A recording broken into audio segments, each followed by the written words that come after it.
जय हिंद एवरीवन। जैसा कि आप लोग जानते हैं कि हम लोग मेंस के लिए सोशियोलॉजी की एक सीरीज चला रहे हैं। तो जैसे हम लोग पहले उसमें फैमिली को डिस्कस कर चुके हैं, अब हमें उसके आगे चलना था, तो हम जॉइंट फैमिली को डिस्कस करने वाले हैं। और फैमिली में जो भी रिलेटेड क्वेश्चन थे वो भी हम लोगों ने डिस्कस किए थे। तो आज हम जॉइंट फैमिली को पहले समझेंगे, फिर उससे रिलेटेड जो भी प्रश्न हमारे एग्जाम में आ सकते हैं, किसी भी स्टेट पीसीएस में आ सकते हैं, स्टेट पीएससी में आ सकते हैं, या किसी दूसरे एग्जाम में आ सकते हैं, या फिर यूपीएससी में आ सकते हैं। तो हम जॉइंट फैमिली को थोड़ा समझने की कोशिश करेंगे कि जॉइंट फैमिली एग्जाम अप्रोच से क्या है। जनरली जॉइंट फैमिली को सब लोग जानते ही हैं कि जॉइंट फैमिली क्या है, जहां हम सब लोग साथ साथ रहते हैं उसको जॉइंट फैमिली हम लोग सामान्य कल्चर में कह देते हैं। लेकिन वास्तविक रूप से जॉइंट फैमिली के sociological definition, sociological parameters, they are different from the general knowledge of joint family. तो जॉइंट फैमिली का जो सामान्य जानकारी है उससे वो अलग होती है। तो हम उसमें एग्जाम के परसेप्शन से देखेंगे कि उसमें क्या क्या है एग्जाम के पॉइंट ऑफ व्यू से। मैं पहले क्वेश्चन बैंक बता दूं कि जॉइंट फैमिली के जो बेसिक्स, बहुत बेसिक क्वेश्चंस हैं, लेकिन आप याद रखिएगा दीज आर नॉट इनफ। ये क्वेश्चन पर्याप्त नहीं है। We will need so many other questions, so many more questions belongs to the joint family venture of Indian sociological features. लेकिन फिर भी हम एक जनरल परसेप्शन बनाने के लिए कि फैमिली क्या है और जॉइंट फैमिली एक सिस्टम क्या है, उससे रिलेटेड कुछ क्वेश्चंस जो एग्जाम में है, जैसे स्टेट पीसीएस में ऐसे क्वेश्चन पूछे जाने के चांस हैं। पहला है जॉइंट फैमिली वेंचर। जब हम अपना लेक्चर खत्म करेंगे तो कोशिश करेंगे कि इन प्रश्नों के उत्तर आपको मिलने चाहिए। Next one is what are key features of joint family and what are merits of joint family and what are demerits of joint family. जैसा कि इसमें लिखा हुआ भी है, what are notable changes in joint family in present time. वर्तमान में संयुक्त परिवार की परंपरा में, संयुक्त परिवार की संरचना में कौन कौन से परिवर्तन उत्पन्न हुए हैं। नेक्स्ट इज संयुक्त परिवार में परिवर्तन के कारक, causes responsible for changes in joint family system of India and notable study regarding joint family in India. Bharat में संयुक्त परिवार को लेकर के कौन कौन से शोध या अध्ययन किए गए हैं, इसके बारे में भी क्वेश्चन परीक्षाओं में पूछा जा सकता है। तो ये बेसिक्स हैं जॉइंट फैमिली के बारे में। तो हम पहले शुरुआत करते हैं कि जॉइंट फैमिली को कैसे समझेंगे और इन प्रश्नों के उत्तर कैसे निकाल पाएंगे। पहला कॉन्सेप्ट है व्हाट इज जॉइंट फैमिली। देखिए, इंडिया में जब भी हम फैमिली पढ़े थे और जब भी हम फैमिली पढ़ते हैं, तो जॉइंट फैमिली फैमिली का ही एक पार्ट होता है। Joint family is not a different thing. Joint family family का ही एक पार्ट होता है, एक फॉर्मेट है फैमिली का। लेकिन जब हम पूरी दुनिया में फैमिली पढ़ते हैं तो हम फैमिली पढ़ेंगे और जॉइंट फैमिली पढ़ेंगे, ये पढ़ेंगे, लेकिन जॉइंट फैमिली के एग्जाम्पल आपको दुनिया में मिलेंगे नहीं, वेस्टर्न वर्ल्ड में तो बिल्कुल भी नहीं। तो इरावती कर्वे एक फेमस समाजशास्त्री भारत में रही हैं, और इरावती कर्वे ने संयुक्त परिवार के बारे में बहुत लिखा है। उन्होंने संयुक्त परिवार के बारे में बहुत स्टडी भी किया है। और इरावती कर्वे जो थी, उन्होंने शादी की थी दिनकर दिनकर धोंडो कर्वे से। जो डीडी कर्वे जो महाराष्ट्र के एक बड़े समाज सुधारक हुआ करते थे, उनके पुत्र थे। और जो डीडी कर्वे साहब थे, उन्होंने, उनको कहते थे धोंडो केशव डी के कर्वे। उन्होंने महिला शिक्षा के लिए, विधवा महिलाओं के लिए, इनके लिए बहुत सारे सुधार महाराष्ट्र में पेश किए हैं, और महिलाओं के लिए स्कूल प्रारंभ किए हैं उन्होंने। इसलिए उनको महाराष्ट्र का बड़ा समाज सुधारक कहा जाता था, और उन्हें भारत रत्न से भी सम्मानित किया गया है। तो उनके बेटे के साथ इरावती कर्वे ने विवाह किया था। तो इरावती कर्वे ने फैमिली के संबंध में अपना स्टेटमेंट देते हुए सबसे पहले ये कहा कि जब हम पूरी दुनिया में जॉइंट फैमिली की बात करते हैं तो उसको लिए अलग से हमें वर्ड यूज करना पड़ता है, जॉइंट फैमिली, वरना फैमिली तो सभी जगह है। तो हम जब सोशियोलॉजिकल स्टडी में जॉइंट फैमिली की बात पश्चिमी देशों की तरफ करते हैं, भारत में उसका मतलब केवल परिवार होता है ना। एक अच्छा स्टेटमेंट था उनका कि जब हम पूरी दुनिया में पश्चिमी जगत में जॉइंट फैमिली को डिस्कस करते हैं, उसका जो सेम परसेप्शन है, सेम मीनिंग है, वो भारत में परिवार से ही है।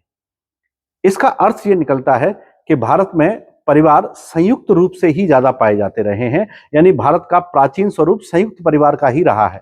बिल्कुल ठीक है, भारत में आप बहुत सारे शास्त्र स्मृतियां पढ़ेंगे तो उसमें संयुक्त परिवार का उल्लेख ज्यादा प्राप्त होता है। संयुक्त परिवार का उल्लेख ज्यादा प्राप्त होता है। कुछ लोग कहते हैं कि संयुक्त परिवार का उल्लेख कैसे प्राप्त होता है, तो हमारे यहाँ परिवार धर्म से जुड़ा हुआ मामला है, हमारी संस्कृति से जुड़ा हुआ मामला है, इसलिए भारत में कभी भी संयुक्त परिवार से अलग, संयुक्त परिवार से इतर, डिफरेंट फ्रॉम जॉइंट फैमिली परिवार की कल्पना बनती ही नहीं है एंशिएंट टाइम में। आज आप जिन परिवारों में रहते हैं वो न्यूक्लियर फैमिली हैं, सिंगल फैमिली हैं, लेकिन ये परिवार का वास्तविक मूल स्वरूप नहीं है जो भारतीय समाज में पाया जाता रहा है। भारतीय समाज में परिवार का प्राचीनतम स्वरूप संयुक्त परिवार ही रहा है, इसलिए संयुक्त परिवार से अलग भारत में परिवार की संकल्पना करना बहुत कठिन काम है। तो डिड यू गेट इट कि if we are discussing about the joint family in respect of western world और western countries, the same thing applies to the India just only about family. It means the Indian family venture, Indian family tradition is derived from joint family venture. In ancient aspect or oldest format, the structure of Indian family had been joint family. ये भी बहुत अच्छा है कि भारत में परिवार का सबसे प्राचीनतम स्वरूप, पुराना स्वरूप संयुक्त परिवार ही रहा है। ठीक, अब हम संयुक्त परिवार के बारे में समझते हैं कि जनरली हम संयुक्त परिवार को क्या कह देते हैं। जनरली हम संयुक्त परिवार उसे कह देते हैं जहां बहुत सारे लोग रहते हैं, तो वो जॉइंट फैमिली नहीं है, उसको हम कॉमन कल्चर में कह देते हैं कि वो जॉइंट फैमिली है। इंडिया में जॉइंट फैमिली के बारे में बहुत ज्यादा कहीं ढूंढना नहीं पड़ता है, पढ़ना नहीं पड़ता है। Every one of us had been belongs to joint family venture और still belongs to joint family. हम सब लोग कहीं ना कहीं या तो संयुक्त परिवार से संबंधित रहे हैं या आज भी संयुक्त परिवार से संबंधित हैं। ठीक, जब हम इंडियन सोसाइटी के फीचर्स लिखते हैं यूपीएससी के GS1 के लिए, हम उसमें एक क्वेश्चन आता है, उसमें एक टॉपिक है जिसको कहते हैं Indian society and silent features of Indian society.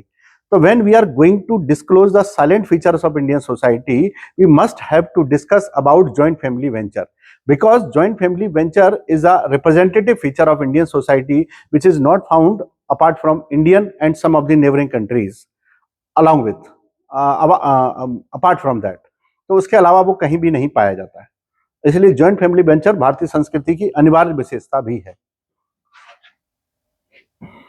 Iravati curve कहती हैं कि भारत में परिवारों से मतलब संयुक्त परिवार से ही है, जो मैंने आपको पहले बताया था कि परिवारों से आशय संयुक्त परिवार से ही है। अगर हम परिवार लिख दिए तो वहां संयुक्त परिवार लिखने की जरूरत नहीं है, अगर हम भारत में परिवारों का अध्ययन करेंगे तो इनका पूरा का पूरा स्टडी इंडियन फैमिली के बारे में दिया गया है इरावती कर्वे ने। इरावती कर्वे ने एक और बात कही थी,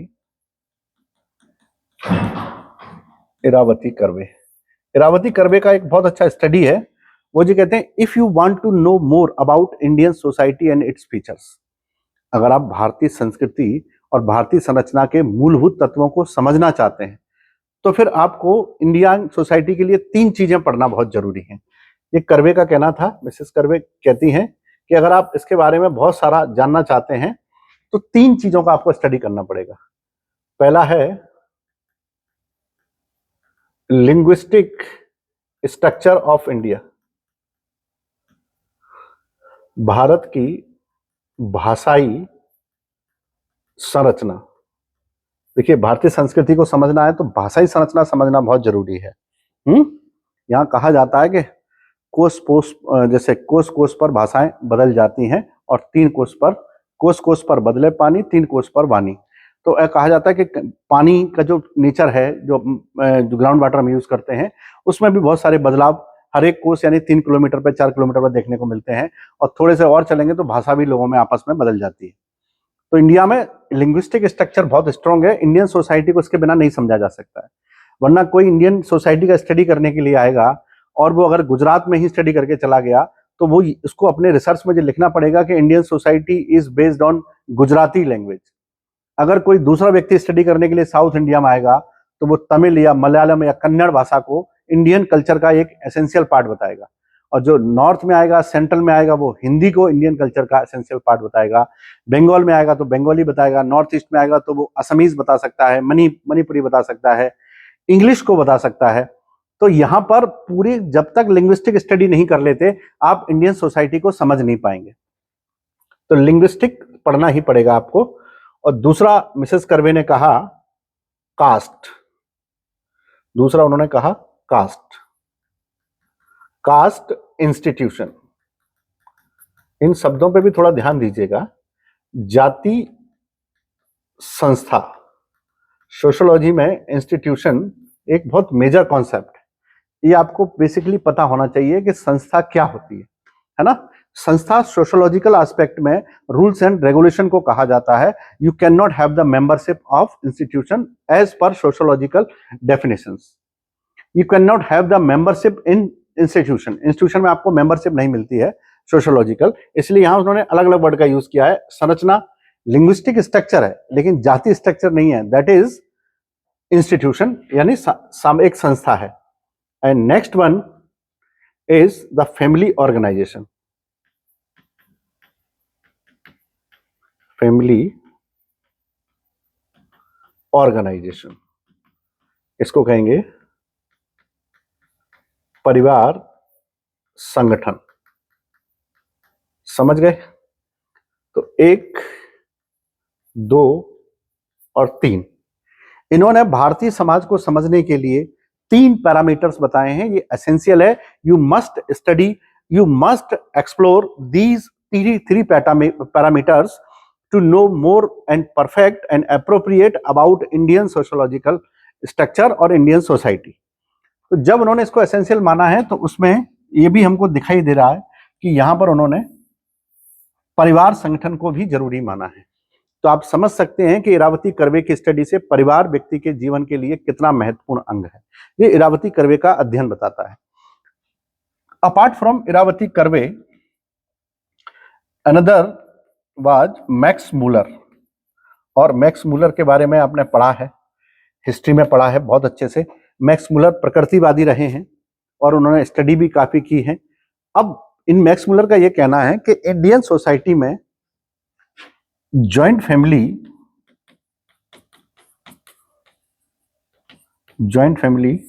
एक सबसे पुरानी परंपरा रही है, एक आदि परंपरा है, आदि परंपरा है। ठीक है, एक आदि परंपरा इसको मानते हैं जो इसमें रही है। यानी इसका मतलब है कि प्रिमिटिव एक ट्रेडिशन है इनका।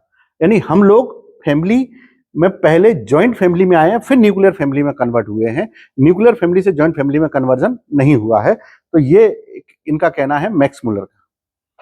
मैक्स मूलर के अलावा परिवार के बारे में कुछ विचार के.एम. पणिक्कर ने भी प्रस्तुत किए। के.एम. पणिक्कर ने, और के.एम. पणिक्कर का कहना है कि इंडिया में कास्ट और कास्ट के साथ साथ परिवार, फैमिली, जॉइंट फैमिली जिसको हम लोग बात कर रहे हैं, ये दोनों अगर हम कहेंगे तो प्रैक्टिकली दोनों एक दूसरे से अलग नहीं हो सकती। ये के.एम. पणिक्कर का कहना है। और वो ये भी कहते हैं कि कॉन्सेप्चुअल अगर हम आइडियोलॉजिकली देखेंगे तो दोनों अलग अलग दिखाई देती हैं। तो वो कहते हैं 2 ideological different things can be comprise together under the practical behaviour of both. तो दोनों के प्रायोगिक रूप से देखेंगे, व्यवहारिक रूप से देखेंगे तो दोनों ही हमको एक साथ दिखाई देंगी, जॉइंट फैमिली। और इन्होंने भी कहा है it has been ancient structure of family in India, structure of family in India, ये के.एम. पणिक्कर का है। इस तरह कोच मैकडोवल ने भी कहा है कि इंडिया की जो पहचान है वो संयुक्त परिवार से ही जुड़ी हुई है। तो भारतीय संस्कृति की एक अनिवार्य विशेषता है संयुक्त परिवार, जिसे हम लोग जॉइंट फैमिली के नाम से समझते हैं। तो यहां से ऐसे हम लोग देख पाते हैं कि जॉइंट फैमिली कैसे डराइव हुई। जॉइंट फैमिली के होने के बहुत सारे कारण हैं, इसके मेरिट्स भी बहुत हैं, डिमेरिट्स भी बहुत हैं। पहले हम इसको देख लेते हैं कि आगे इसमें हमको और क्या क्या चीजों पर चर्चा करनी है। अब हम देखते हैं definition of joint family. Joint family, जैसे मैंने कहा कि हमको जॉइंट फैमिली देखना आसान है, लोगों को समझाना आसान है, लेकिन वास्तव में जॉइंट फैमिली का मतलब क्या है ये बता पाना बहुत मुश्किल है। एक्चुअली में जॉइंट फैमिली का मतलब क्या है ये बता पाना बहुत मुश्किल है। ठीक, पहले देखते हैं डेफिनेशन किस किसने इसके बारे में दी है। पहली डेफिनेशन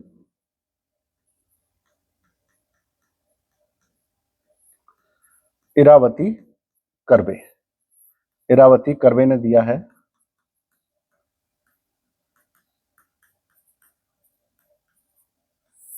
ये क्या कहती हैं इरावती कर्वे?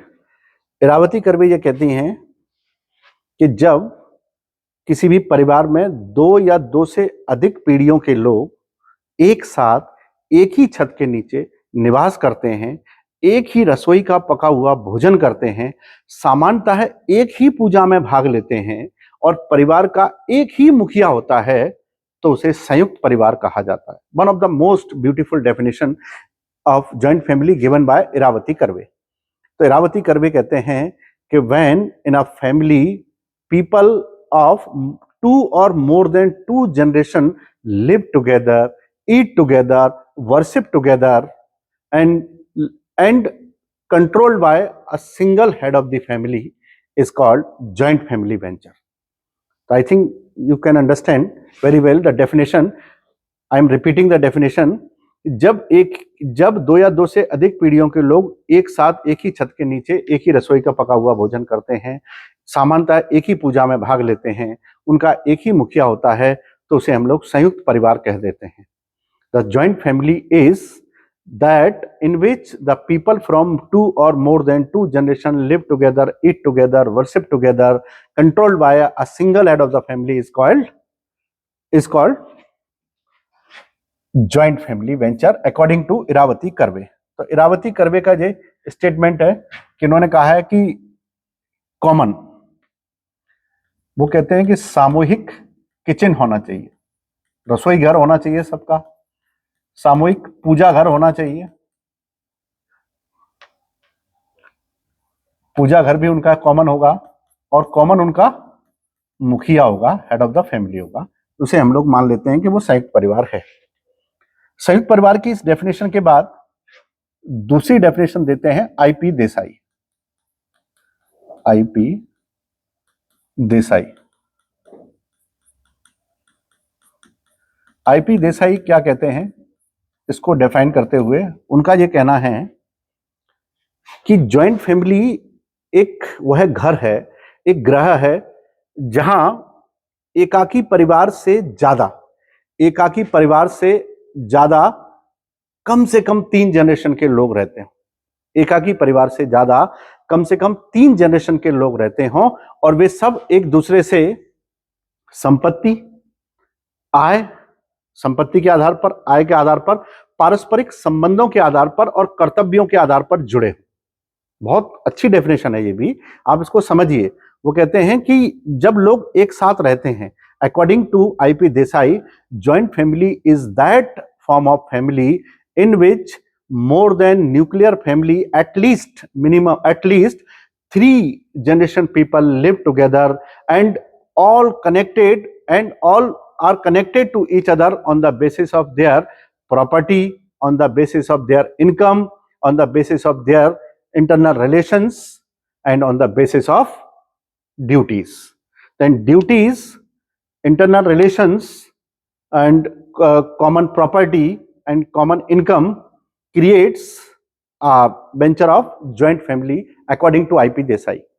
तो जहां इन्होंने एक कॉमन चीजों को माना है, किचन को यानी रसोई घर को, पूजा घर को, मुखिया को कॉमन माना है और एक ही छत के नीचे माना है, एक ही घर में माना है, वहीं देसाई का कहना यह है कि सारे सदस्य आपस में जुड़े होते हैं किसको लेकर के?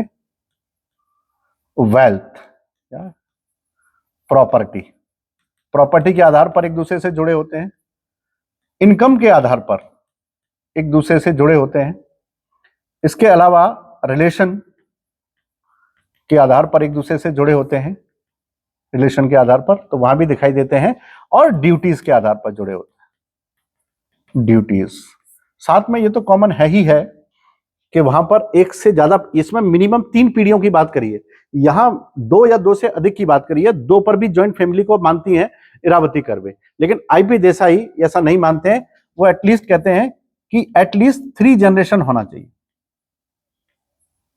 एटलीस्ट 3 जनरेशन होना चाहिए, और यहां 2 जनरेशन से भी हम लोग परिवार को मान रहे थे। इसी डेफिनेशन के बाद एक और डेफिनेशन आती है जिसको देते हैं अग्रवाल, BR अग्रवाल। B.R. अग्रवाल।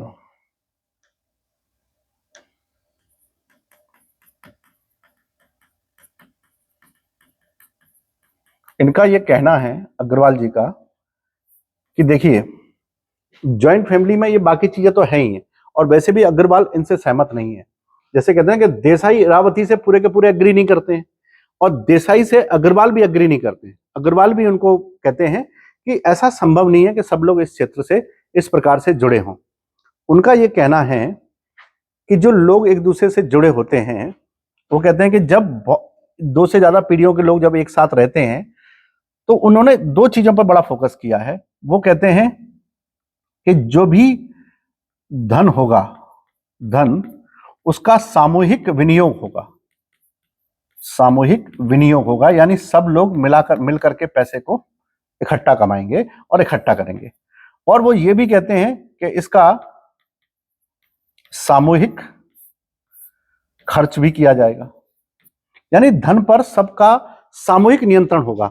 वो इनकम के आधार पर भी है, लाभ पर भी है, खर्च पर भी है। सबका खर्च होगा तो सबका खर्च होगा, इनकम होगी तो सबके लिए होगी। तो इसमें ऐसा कहते हैं कि ये जो डेफिनेशन अग्रवाल जी ने दी है वो कम्युनिज्म की तरफ ज्यादा प्रतीत होती है, कि जो है वो सब में बराबर बराबर बांट दिया जाएगा। और वैसे भी ज्वाइंट फैमिली कम्युनिज्म की थ्योरी पर बहुत सारी चीजों को फॉलो करता है, उसमें इनकम सबसे महत्वपूर्ण है। तो यहां वो कहते हैं कि धन हम सामूहिक रूप से कमाने के लिए उत्तरदायी हैं, सामूहिक रूप से खर्च करने के लिए उत्तरदायी हैं। फिर चाहे वह किसी कोई मैरिज हो, किसी का लास्ट राइट हो, यानी कि जो अंतिम संस्कार है वो है, या फिर कोई मृत्यु भोज है, बर्थडे है, यहां पर कोई भी इंडिविजुअल अपनी प्रॉपर्टी को अपने अनुसार खर्च नहीं करता है।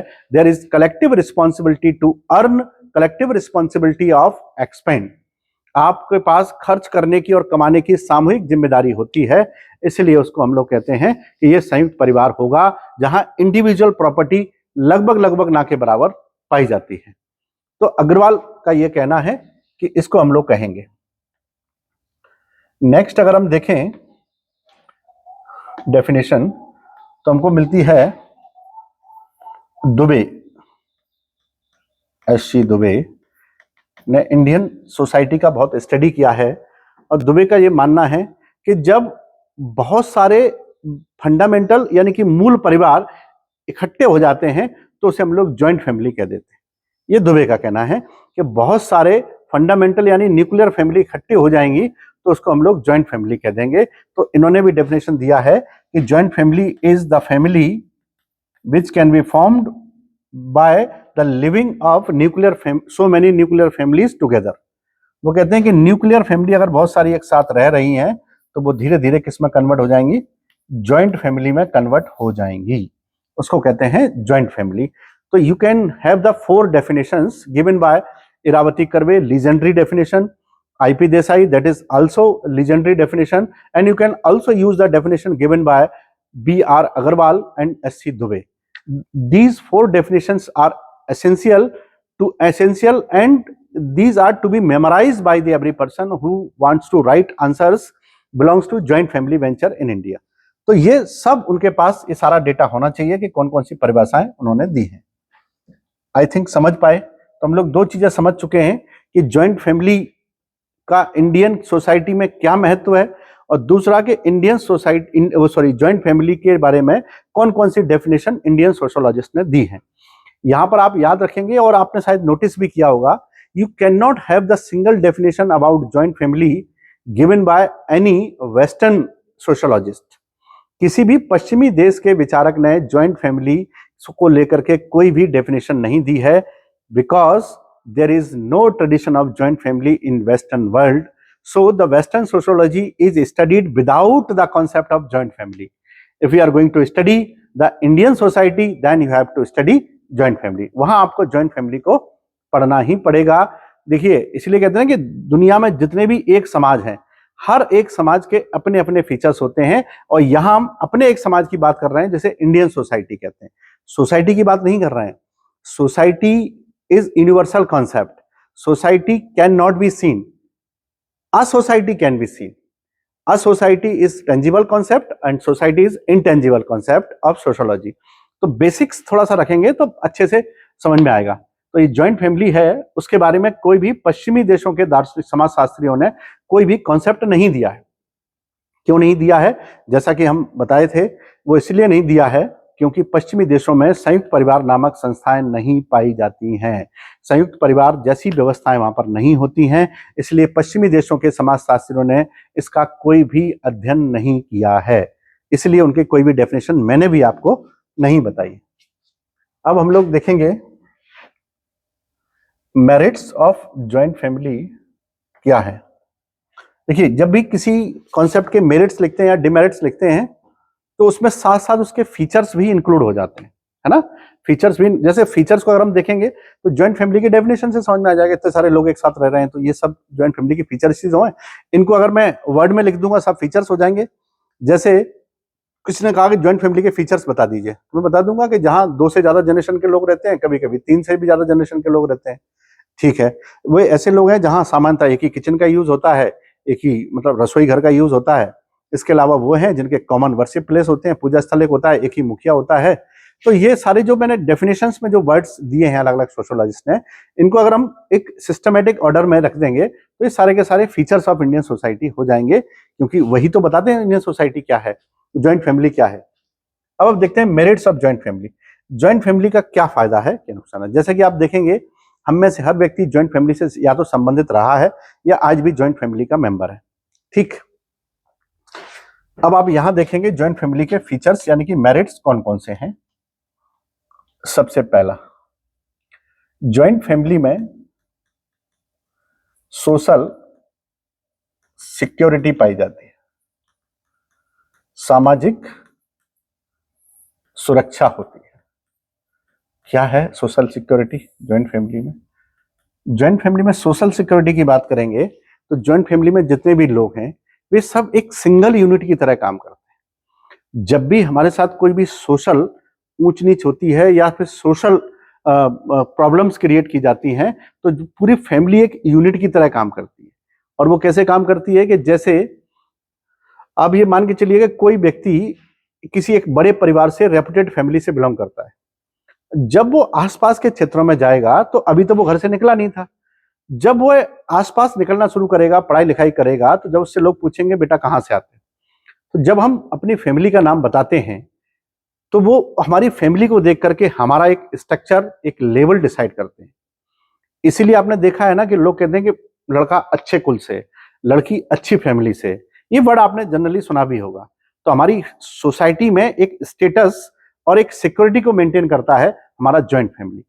इसलिए, और ज्वाइंट फैमिली बड़ी होती है इसलिए उसको लोग अच्छे से पहचानते हैं, वरना शहरों में रहने वाले न्यूक्लियर फैमिली के लोगों को कोई नहीं जानता है। जैसे आपने अक्सर सुना होगा बॉम्बे में, दिल्ली में लोग कहते हैं मित्तल फैमिली है, अग्रवाल फैमिली है, सक्सेना फैमिली है। तो बोले कौन से वाले सक्सेना है या कौन से वाले अग्रवाल हैं, कौन से वाले मित्तल हैं, तो कहेंगे अरे भाई बनारस वाले हैं या यहाँ वाले हैं। तो अरे उनको तो हम भी जानते हैं उस फैमिली को, फैमिली बहुत अच्छी है।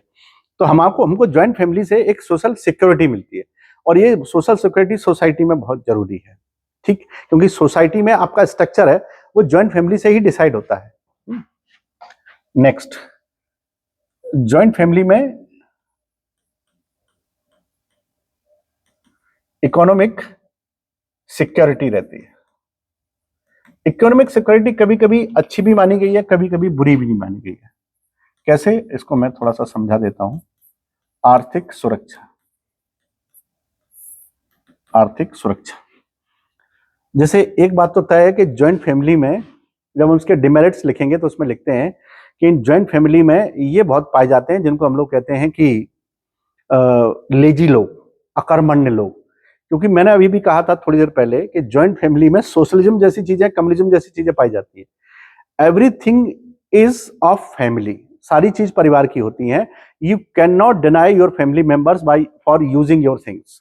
आप उसमें ऐसा नहीं कह सकते हैं, ज्वाइंट फैमिली में जो भी आएगा वो सबका होता है, ठीक। तो इसमें एक नेगेटिव फीचर्स और पॉजिटिव फीचर्स दोनों के रूप में पढ़ा जाता है सिक्योरिटी।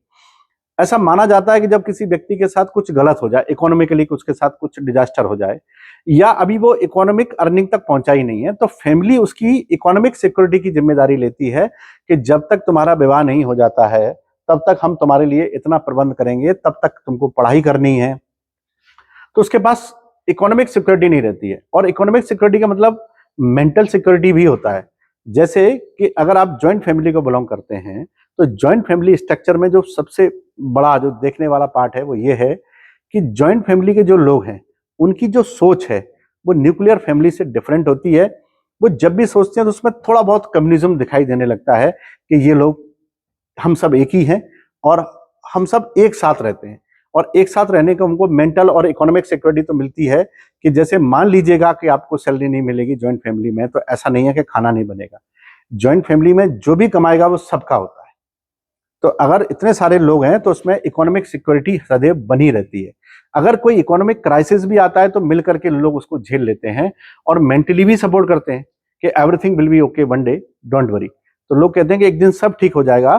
तो कहीं ना कहीं जॉइंट फैमिली से हमको पॉजिटिविटी भी देखने को मिलती है। ये जॉइंट फैमिली का एक मेरिट है। इसे जब हम लोग दूसरी तरफ से लिखेंगे तो एक डिमेरिट्स भी होगा, क्योंकि वहां पर लेजी लोगों की संख्या बढ़ जाती है। हम अभी वो नहीं लिख रहे हैं, केवल मेरिट्स लिख रहे हैं। तीसरा अगर हम जॉइंट फैमिली के बारे में समझेंगे तो इस फैमिली में बच्चों के पालने पोसने की अच्छी व्यवस्था होती है। बच्चों के लालन पालन का अच्छा प्रबंध होता है। आप देखेंगे कि कोई भी हस्बैंड वाइफ अगर वो जॉइंट फैमिली से बिलोंग करते हैं, नर्सरिंग ऑफ चिल्ड्रन ये इसमें पाया जाता है। अगर वो जॉइंट फैमिली से बिलोंग करते हैं तो विवाह के कुछ ही समय उपरांत, यानी कि जो भी समय होगा उस समय के दौरान उनको बहुत जल्दी ही बच्चे होंगे, क्योंकि उनको एक सिक्योरिटी है कि बच्चों को पालने पोसने, उनकी देखभाल करने की जिम्मेदारी अकेली उनकी नहीं है, पूरी जॉइंट फैमिली है तो सब लोग मिलकर करते हैं। उनके दादा दादी, बच्चों के दादा दादी भी करेंगे, उनके ताया ताई भी करेंगे या चाचा चाची भी करेंगे, तो सब लोग मिलकर के बच्चों की देखभाल कर लेते हैं। इसलिए जॉइंट फैमिली में बच्चे जल्दी पैदा हो जाते हैं, हस्बैंड वाइफ जल्दी ही माँ बाप बन जाते हैं, क्योंकि उनको इस बात की सिक्योरिटी होती है कि यहाँ बच्चों को पालने पोसने के लिए हमको अलग से किसी को रखने की जरूरत नहीं है। और हम लोग अगर दोनों हस्बैंड वाइफ भी हैं तो भी यहाँ सब कुछ मैनेज हो जाएगा। जैसा कि आजकल आप देख रहे हैं हमारी बिजी लाइफ में ये बहुत ज्यादा हो गया है। अगर वही हस्बैंड वाइफ, वो पूरा कपल अगर वो न्यूक्लियर फैमिली में रहता है तो वह बच्चों की प्लानिंग करेगा फिर कि हमको बच्चे कब करने हैं। वो इसलिए करने हैं क्योंकि भाई कौन करेगा उनकी देखभाल, दोनों ही वर्किंग है अगर, तो बड़ी दिक्कत होगी करने में। तो ऐसी स्थिति में जब हस्बैंड वाइफ दोनों वर्किंग होते हैं तो जॉइंट फैमिली उनको ये सपोर्ट देती है। उनका ये काम होता है कि वह उनको सपोर्ट दे और इस प्रकार से वो अपनी सांस्कृतिक और सोशल रिस्पॉन्सिबिलिटीज को अच्छे से निभा पाते हैं। ठीक, एक और इसका अच्छा मेरिट है वो ये है कि यह रिलीजियस चीजों को कंटिन्यू रखता है। रिलीजियस लर्निंग का सेंटर है, रिलीजियस लर्निंग सेंटर। हमारे परिवार में कौन कौन सी परंपराएं हैं, कौन कौन सी विधियां हैं, ये सब जॉइंट फैमिली के लोगों को एक फैमिली से दूसरी पीढ़ी के सदस्यों को बताई जाती है ना। और सेंटर ऑफ लर्निंग की अगर हम बात करेंगे तो आप समझेंगे कि परिवार में इतने लोग हैं कि कभी भी वहां पर कोई भी रिलीजियस फंक्शन, वर्शिप कभी भी अधूरी नहीं रहती। जैसे मान लीजिएगा आप न्यूक्लियर फैमिली में रहते हैं, और न्यूक्लियर फैमिली में रहते हैं तो आपको जॉब से कारण से बेंगलोर जाना पड़ा और दोनों हस्बैंड वाइफ को जाना पड़ा किसी काम से, ऑफिस के काम से आप लोग गए हुए हैं, या वो कहीं और गई हैं, आप कहीं और गए हैं। तो ऐसी स्थिति में आपके घर पर जहां मंदिर बना हुआ है वहां पूजा कौन करेगा उससे? अगर आपके कोई भी बच्चे नहीं है तो पूजा कौन करेगा? इसका मतलब रिलीजियस काम में डिसकंटिन्यूटी होगी। क्या आपने जॉइंट फैमिली में ऐसा देखा है? तो वहां तो लोग कहते हैं कि कोई बर्डन नहीं है, आज हम नहीं कर देते, आज हम पूजा कर देते हैं, हम आरती कर देते हैं। तो रिलीजियस जो हमारी जो कंटिन्यूटी है वो कभी भी ब्रेक नहीं होती है जॉइंट फैमिली में। ठीक, जॉइंट फैमिली का एक और फंक्शन होता है जिसको कहते हैं एंटरटेनमेंट।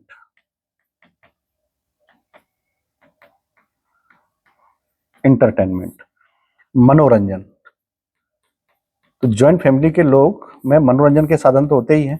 आप देखेंगे इतने सारे लोग होते हैं उसमें जॉइंट फैमिली में कि अगर फैमिली में मान लीजिएगा 40 से 50 लोग हैं तो ऐसा तो होगा नहीं कि कभी किसी महीने में किसी का बर्थडे ना आए। तो एंटरटेनमेंट यानी कि आपके जो रिजॉइस मूड है उसके बड़े प्रबंध होते हैं। कभी किसी न किसी बहू को कोई लेने वाला आता रहता है, या किसी भी बहू को कोई छोड़ने के लिए जाने वाला होता है उसके मायके में, या उसके मायके से कोई लेने के लिए कोई जाता है, या तो कोई यहाँ पर आता है या फिर हम वहां जाते हैं, या किसी का बर्थडे होता है, या किसी के रिलेशन में शादी होती है, या किसी रिलेशन के दूसरे रिलेशन में शादी होती है।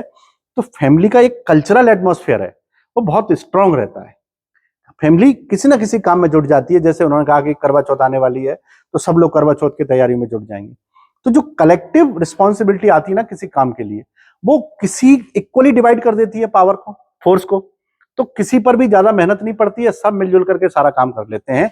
घरों में ज्वाइंट फैमिली, उन्होंने कहा कि गेहूं और चने दाल भी साफ करने हैं तो चुटकियों में हो जाएंगे, जबकि सिंगल न्यूक्लियर फैमिली के लोग ऐसे दाल चावल लाएंगे नहीं जिसको हमको साफ करना पड़े, क्योंकि उनके पास समय ही नहीं है।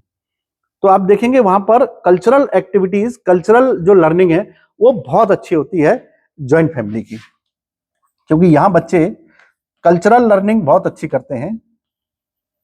एक तो कल्चरल लर्निंग हो गई, इसके अलावा इसमें यह भी देखेंगे कि ज्वाइंट फैमिली से किनशिप बहुत स्ट्रांग होती है।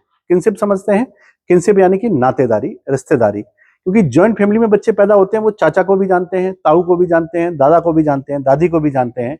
और जो न्यूक्लियर फैमिली में पैदा होते हैं उनको बताना पड़ता है, क्योंकि उनका ज्यादातर वास्ता रहा नहीं है, वो ज्वाइंट फैमिली में रहे नहीं है। तो उनको रिलेशन और इतने सारे लोगों के साथ कैसे रिलेशन क्या करना है, इसके लिए प्रॉपरली धीरे धीरे करके सीखते हैं वो। जबकि ज्वाइंट फैमिली में ये सारी चीजें हम आसानी से स्वतः ही ऑटोमेटिक मोड पर सीखते हुए जाते हैं। तो another merit of joint family is a centre of cultural learning. Cultural learning होता है, and it is also a unit और the institution which provides strengthen to the kinship structure of family. तो अगला हम देखेंगे कि इसमें क्या दिखाई देगा कि यह किनशिप को स्ट्रांग बनाती है, किनशिप नातेदारी को। और ज्वाइंट फैमिली क्या है? ज्वाइंट फैमिली में और भी बहुत सारे फीचर्स हैं। एक तो नातेदारी को स्ट्रांग बना दिया, कल्चरल सेंटर हो गया, बच्चों के पालने पोसने का पूरा प्रबंध है, और इसके अलावा फैमिली में जो भी रिचुअल्स होते हैं वो डिसकंटिन्यू हुए बिना लगातार कंटिन्यू चलते रहते हैं। तो ज्वाइंट फैमिली एक कल्चरल ऑर्गेनाइजेशन का भी काम करती है। इसका मेरिट्स है कि वो एक कल्चरल और सोशल ऑर्गेनाइजेशन है, कल्चरल और सोशल ऑर्गेनाइजेशन का भी काम करती है। दूसरा, लोग कहते हैं कि दैट इज, जैसे मैंने यहां लिखा इकोनॉमिक, वो है सेटिस्फेक्शन देती है। उसको हम लोग कहते हैं कि एक संकट का बीमा होता है, इंश्योरेंस ऑफ इमरजेंसी भी होता है। फैमिली जब भी कोई दिक्कत होती है तो फैमिली मेंबर्स आसानी से उसको, कोई भी इकोनॉमिक फेल्यूर है तो उसको संभाल लेते हैं। तो हम लोग कहते हैं संकट का बीमा भी होती है। हालांकि ये सेम वही वाली चीज है, आर्थिक इकोनॉमिक सिक्योरिटी है संकट का बीमा। जो भी वर्ड आपको याद रहे उसको वहां आप यूज कर लेना एग्जाम में। सारे के सारे आपको नहीं लिखने होते हैं, आप जितनों को अच्छे से लिख पाए उतनों को ही याद रखेंगे, जितनों को अच्छे से लिख पाएंगे उनको रखेंगे, और जिनको अगर कोई बहुत बड़ा आंसर लिखने के लिए आता है तो जितनों को आप एलोबरेट कर पाएंगे वही लिख पाएंगे उसमें, है ना। तो उस पर भी ध्यान देना है कि एलोबरेट करेंगे उनको ही लिखेंगे। इसके अलावा एक केस हुआ दिल्ली में एक केस हुआ कि एक लड़का अपनी वाइफ के साथ अपने फ्लैट पर रहता है दिल्ली में, लक्ष्मी नगर में। उसके साथ दिक्कत ये हुई कि उसकी वाइफ दफ्तर गई, उस दिन उसकी छुट्टी थी, तो वो घर पे ही रहा, और घर पे उसको एक अटैक आया तो वो गिर गया और अपने फोन से किसी को कॉल नहीं कर पाया, समय पर उसको मदद नहीं मिली, इस कारण से उसकी डेथ हो गई। क्या ज्वाइंट फैमिली होती तो ये संभव हो पाता? नहीं। तो आप समझिएगा इस चीज को, ये न्यूली डेवलप्ड वर्जन है फैमिली का। ज्वाइंट फैमिली में अगर हम उसके मेरिट्स लिख रहे हैं तो उसमें हेल्थ सिक्योरिटी भी होती है, हेल्थ सिक्योरिटी भी फैमिली में होती है। और ऐसा मैं इसीलिए कह रहा हूं कि ज्वाइंट फैमिली में कभी भी लोग सुसाइड नहीं करते हैं। एक तो माहौल बहुत हेल्दी रहता है, हालांकि उसमें प्रॉब्लम भी बहुत है, आपस में झगड़े भी बहुत होते हैं, लेकिन वो डिमेरिट्स में आएंगे, मेरिट्स में नहीं आएंगे। तो डिमेरिट्स हम तो अभी लिख ही नहीं रहे हैं, हम मेरिट्स की बात कर रहे हैं। तो ज्वाइंट फैमिली में झगड़े भी बहुत होते हैं, लेकिन ज्वाइंट फैमिली में लोगों को मेंटल सेटिस्फेक्शन भी बहुत मिलता है। कभी भी घर में एक नीरस सा वातावरण नहीं मिलेगा।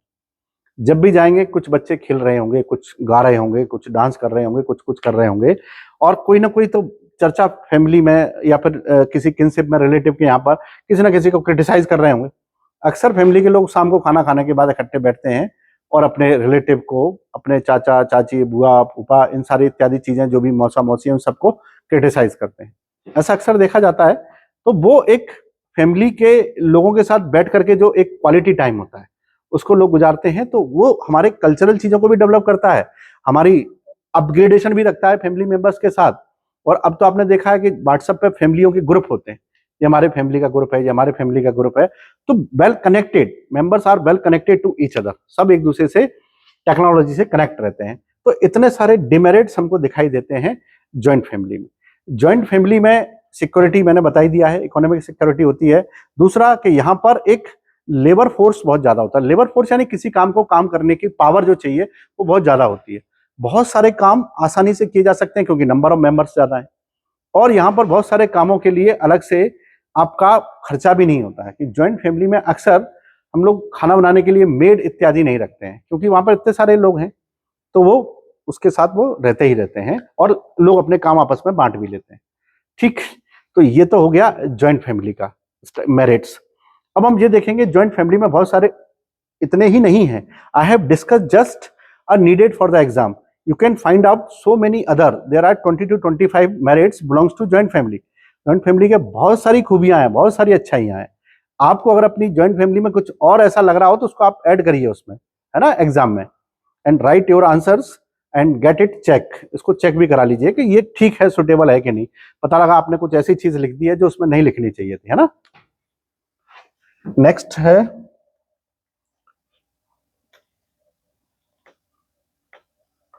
Demerits of joint family. अब हमने इतनी देर से ज्वाइंट फैमिली की अच्छाइयां देखी, अब हम लोग देखेंगे ज्वाइंट फैमिली में प्रॉब्लम्स क्या क्या होती है ना। चलिए डिस्कस करते हैं ज्वाइंट फैमिली में कौन कौन से इश्यूज पाए जाते हैं। पहली डिमेरिट्स इसमें है कि इसमें जिसको कहते हैं ना मार्जिनल प्रोडक्टिविटी कम होती है। मार्जिनल प्रोडक्टिविटी कम होती है। जैसे आप जब हम पढ़ते हैं डिसगाइज्ड अनएम्प्लॉयमेंट, तो उसमें भी हम लोग यही देखते हैं कि फैमिली में, अभी मैंने बताया कि फैमिली में जो भी होगा वो सबका होता है, तो फैमिली में जब जो भी होता है वो सबका होता है, तो कुछ लोग जो काम कर सकते हैं वो करते नहीं है, इससे वहां पर लेजीनेस क्रिएट होती है। कुछ ऐसे लोग हैं जो अकर्मण्य हो जाते हैं, तो इस कारण से इसमें एक दूसरी प्रॉब्लम भी आएगी कि अकर्मण्य लोगों की संख्या में वृद्धि हो जाती है। अकर्मण्य लोग बढ़ने लगते हैं। ठीक, लेजीनेस एक बड़ा नेगेटिव फीचर्स है जो इसमें पाया जाता है। तीसरा, जैसे मैंने कहा कि बहुत अच्छी चीजें होती हैं कि इकोनॉमिक सिक्योरिटी होती है, ये होता है, वो उसका मेरिट्स है। अगर हम डिमेरिट्स की बात करेंगे तो यहाँ एक प्रॉब्लम आती है कि क्वालिटी लाइफ नहीं आ पाती, उसका एक कारण होता है। अगर फैमिली में कुल मिलाकर के टोटल 60 लोग हैं, उसमें से 15 बच्चे हैं, 15 बच्चे हैं, तो अगर उन्होंने को आइसक्रीम खानी है तो हम किसी भी बच्चे के साथ भेदभाव तो करेंगे नहीं। 15 बच्चों के लिए आइसक्रीम लानी है तो हम कोई भी एक बच्चे को आइसक्रीम नहीं खिला सकते हैं। आइसक्रीम आएगी तो सारे बच्चों के लिए ही आएगी, और 15 बच्चों के लिए आइसक्रीम आएगी, इसका मतलब एक बड़ा अमाउंट उसके लिए चाहिए। तो ऐसा कहते हैं कि जो फिर हम क्या करेंगे, एक क्वालिटी से समझौता करेंगे, और इस तरह से क्या होता है कि लाइफ है वो क्वालिटी की ओर नहीं जा पाती है। हम सब मिलकर के खुश हैं, नो डाउट, लेकिन फिर भी वो क्वालिटेटिव डेवलपमेंट हमारा हो नहीं पाता है। जैसे एक अच्छी चीज है वो जिसको अपन नेगेटिव कहते हैं कि हम 15 बच्चों को एक साथ बहुत अच्छे स्कूल में नहीं पढ़ा पाएंगे, क्योंकि फैमिली इनकम काउंट होती है उसमें, और फैमिली इनकम इतनी नहीं है। भले ही उसमें से एक बच्चे के पिता जो बहुत सारा पैसा कमाते हैं और उनका एक ही बच्चा है, लेकिन फिर भी उस बच्चे को, वो एक बच्चे को अकेले अच्छे स्कूल में नहीं पढ़ा पाएंगे। उसका कारण है कि वो सारे बच्चों को लेके चलेंगे। तो या तो सारे बच्चे अच्छे स्कूल में पढ़ेंगे या फिर सारे बच्चे एक जैसे स्कूल में पढ़ेंगे। इससे ये कारण होता है कि क्वालिटेटिव लाइफ है वो अफेक्ट हो जाती है। गुणवत्ता घटने लगती है, खाने पीने की और बाकी चीजों की भी गुणवत्ता में कमी आने लगती है, और इसके असर किस पे देखे जाएंगे, स्वास्थ्य पर देखे जा सकते हैं। वहां हमने देखा कि स्वास्थ्य ठीक ठाक था, लेकिन वहां स्वास्थ्य किसी दूसरे कारण से ठीक था कि कोई भी इमरजेंसी के समय पर किसी के साथ हादसा नहीं होगा, कोई ना कोई किसी न किसी को देख ही लेगा गिरते पड़ते, तो वो हो जाएगा। और यहां आप देखेंगे कि स्वास्थ्य पर प्रतिकूल प्रभाव पड़ेगा। ठीक, क्योंकि चीजें घटने लगती हैं, लोग बड़े बड़े होते हैं, परिवार और बड़ा होगा, लेकिन अगर इनकम नहीं बढ़ी उस लेवल पर, उस पैरामीटर में, उस प्रोपोर्शन में इनकम नहीं बढ़ी, तो फिर प्रॉब्लम आएंगी। नेक्स्ट, इसमें जैसे मान लीजिएगा किसी का नया विवाह हुआ या कोई भी बाहर से आया, तो ऐसे घरों में प्राइवेसी नहीं होती है, निजता, क्योंकि बच्चे कहीं ना कहीं तो उसमें रहेंगे ही, घूमते फिरते रहेंगे। क्योंकि जॉइंट फैमिली सारे परिवार को एक साथ चीजों को यूज करते हैं, तो कोई ना कोई तो वहां पर प्राइवेसी प्लेस ऑफ प्राइवेसी नहीं होता है। आपको कोई ऐसा प्लेस नहीं मिलेगा जो एकदम प्राइवेट हो, जो आपके लिए हो। आप देखेंगे जॉइंट फैमिली में बच्चों की संख्या ऐसी होती है, सब एक साथ नहीं सोते हैं, कुछ खेलते हैं, कुछ गाते हैं, कुछ नाचते हैं, तो आपको प्राइवेसी तो मिलने से रही। इसको हम निगेटिवली पढ़ते हैं, क्योंकि ऐसा देखा जाता है कि कुछ लोगों को प्राइवेसी चाहिए। और दूसरा कि उसमें आपका पर्सनल कुछ नहीं होता, सब कुछ होता है वो कलेक्टिव होता है। पर्सनल कुछ नहीं होता है, आप छुपा छुपा के नहीं रख पाएंगे, कलेक्टिव होता है। एक और नेगेटिव फीचर्स है इसमें कि आपको प्राइवेसी नहीं मिलेगी, ये नहीं मिलेगी, इंडिविजुअल डेवलपमेंट नहीं होगा। जो आपका व्यक्तित्व है उसके विकास में बाधक होता है। It creates obstacle in individual development. जैसे मैंने अभी कहा था कि एक व्यक्ति अपने बच्चों को भी अच्छी एजुकेशन नहीं दिला पा रहा है, क्योंकि वो संयुक्त परिवार में रहता है, उसमें बहुत सारे बच्चे, तो इंडिविजुअल डेवलपमेंट रुक जाता है। दूसरा कि परिवार की राय ही सब पर लागू होती है, इंडिविजुअल अप्रोच उसमें लागू नहीं होती है। पूरे परिवार में जो मुखिया है उसकी जो राय होगी वही उस पर लागू होती है, बाकी कोई चीजें लागू नहीं होती हैं। तो सब कुछ हेड ऑफ द फैमिली से पूछ के किया जाएगा, और हेड ऑफ द फैमिली से पूछ के किया जाएगा तो सारे, जैसे देसाई कहते थे या फिर अग्रवाल कहते थे कि जो खर्चे हैं और वो सारी चीजें कलेक्टिवली होते हैं। तो जब तक हेड ऑफ द फैमिली किसी काम को परमिशन नहीं देगा, तब तक आप पहले अपने डिसीजन पर आप वो काम नहीं कर सकते हैं। तो इसमें कहते हैं कि जो इंडिविजुअल डेवलपमेंट है वो आपका रुक जाएगा। ठीक है। फिर कहते हैं कि महिलाओं की स्थिति इसमें बहुत बेकार होती है। बेकार का इन द सेंस कि महिलाओं को सदैव ही, महिलाओं की स्थिति या दशा अच्छी नहीं होती है। दशा अच्छी नहीं है। कैसे नहीं है? क्योंकि महिलाएं अक्सर घर के कामों में व्यस्त रहती हैं। अगर 4 महिलाएं हैं, 6 महिलाएं किसी परिवार में, उसमें से एक पढ़ी लिखी भी है, तो वो बाकी महिलाओं के साथ काम में हाथ बटाएगी, वो अपना जॉब करने नहीं जा पाती है। तो महिलाओं की शिक्षा का इसमें बड़ा मिसयूज कह सकते हैं होता है कि अगर पढ़ी लिखी महिलाएं भी वो परिवार में अपने कामों में लगी रहती हैं, क्योंकि इतनी बड़ी फैमिली को चलाना, खाना पीने के मैनेजमेंट को देखना एक बड़ा काम होता है। इसलिए वो पढ़े लिखे होते हुए अपनी प्रोडक्टिविटी को नहीं दिखा पाते हैं, जिम्मेदारी पुरुषों पर ही आ जाती है। तो डिवीजन ऑफ वर्क इसमें ऐसा हो जाता है कि घर के सारे काम, किचन के सारे काम महिलाओं को करने होते हैं, बाहर के काम पुरुषों को करने होते हैं। तो इस तरह से उसमें डिवीजन ऑफ लेबर भी पाया जाता है, और इससे महिलाओं की स्थिति बहुत अच्छी नहीं होती है। आप देखेंगे जब जब ज्वाइंट फैमिली हमारे एंशिएंट ट्रेडिशन में रहे, तो महिलाएं घर की 4 दीवारी में ही रही, क्योंकि वह उससे बाहर कभी निकल ही नहीं पाई। एक तो ये डिमेरिट्स होता है इसमें। दूसरा डिमेरिट्स इसमें ये भी देखे जाते हैं कि इतना ज्यादा अटैचमेंट भावनात्मक लोगों से हो जाता है, इतना अटैचमेंट हो जाता है कि लोग कई बार अपनी नौकरी इत्यादि बिजनेस को भी अफेक्ट कर लेते हैं। जैसे उनको लगता है कि नहीं, हम परिवार के साथ रहेंगे, हम वहां जॉब नहीं कर सकते, तो लोग एक अच्छी नौकरी को छोड़ करके एक छोटी नौकरी की तरफ चले जाते हैं कि परिवार के साथ रहेंगे। क्योंकि इंडिया में सेंटिमेंट्स बहुत मेजर करते हैं, सेंटिमेंट्स बहुत अफेक्ट करते हैं लोगों को।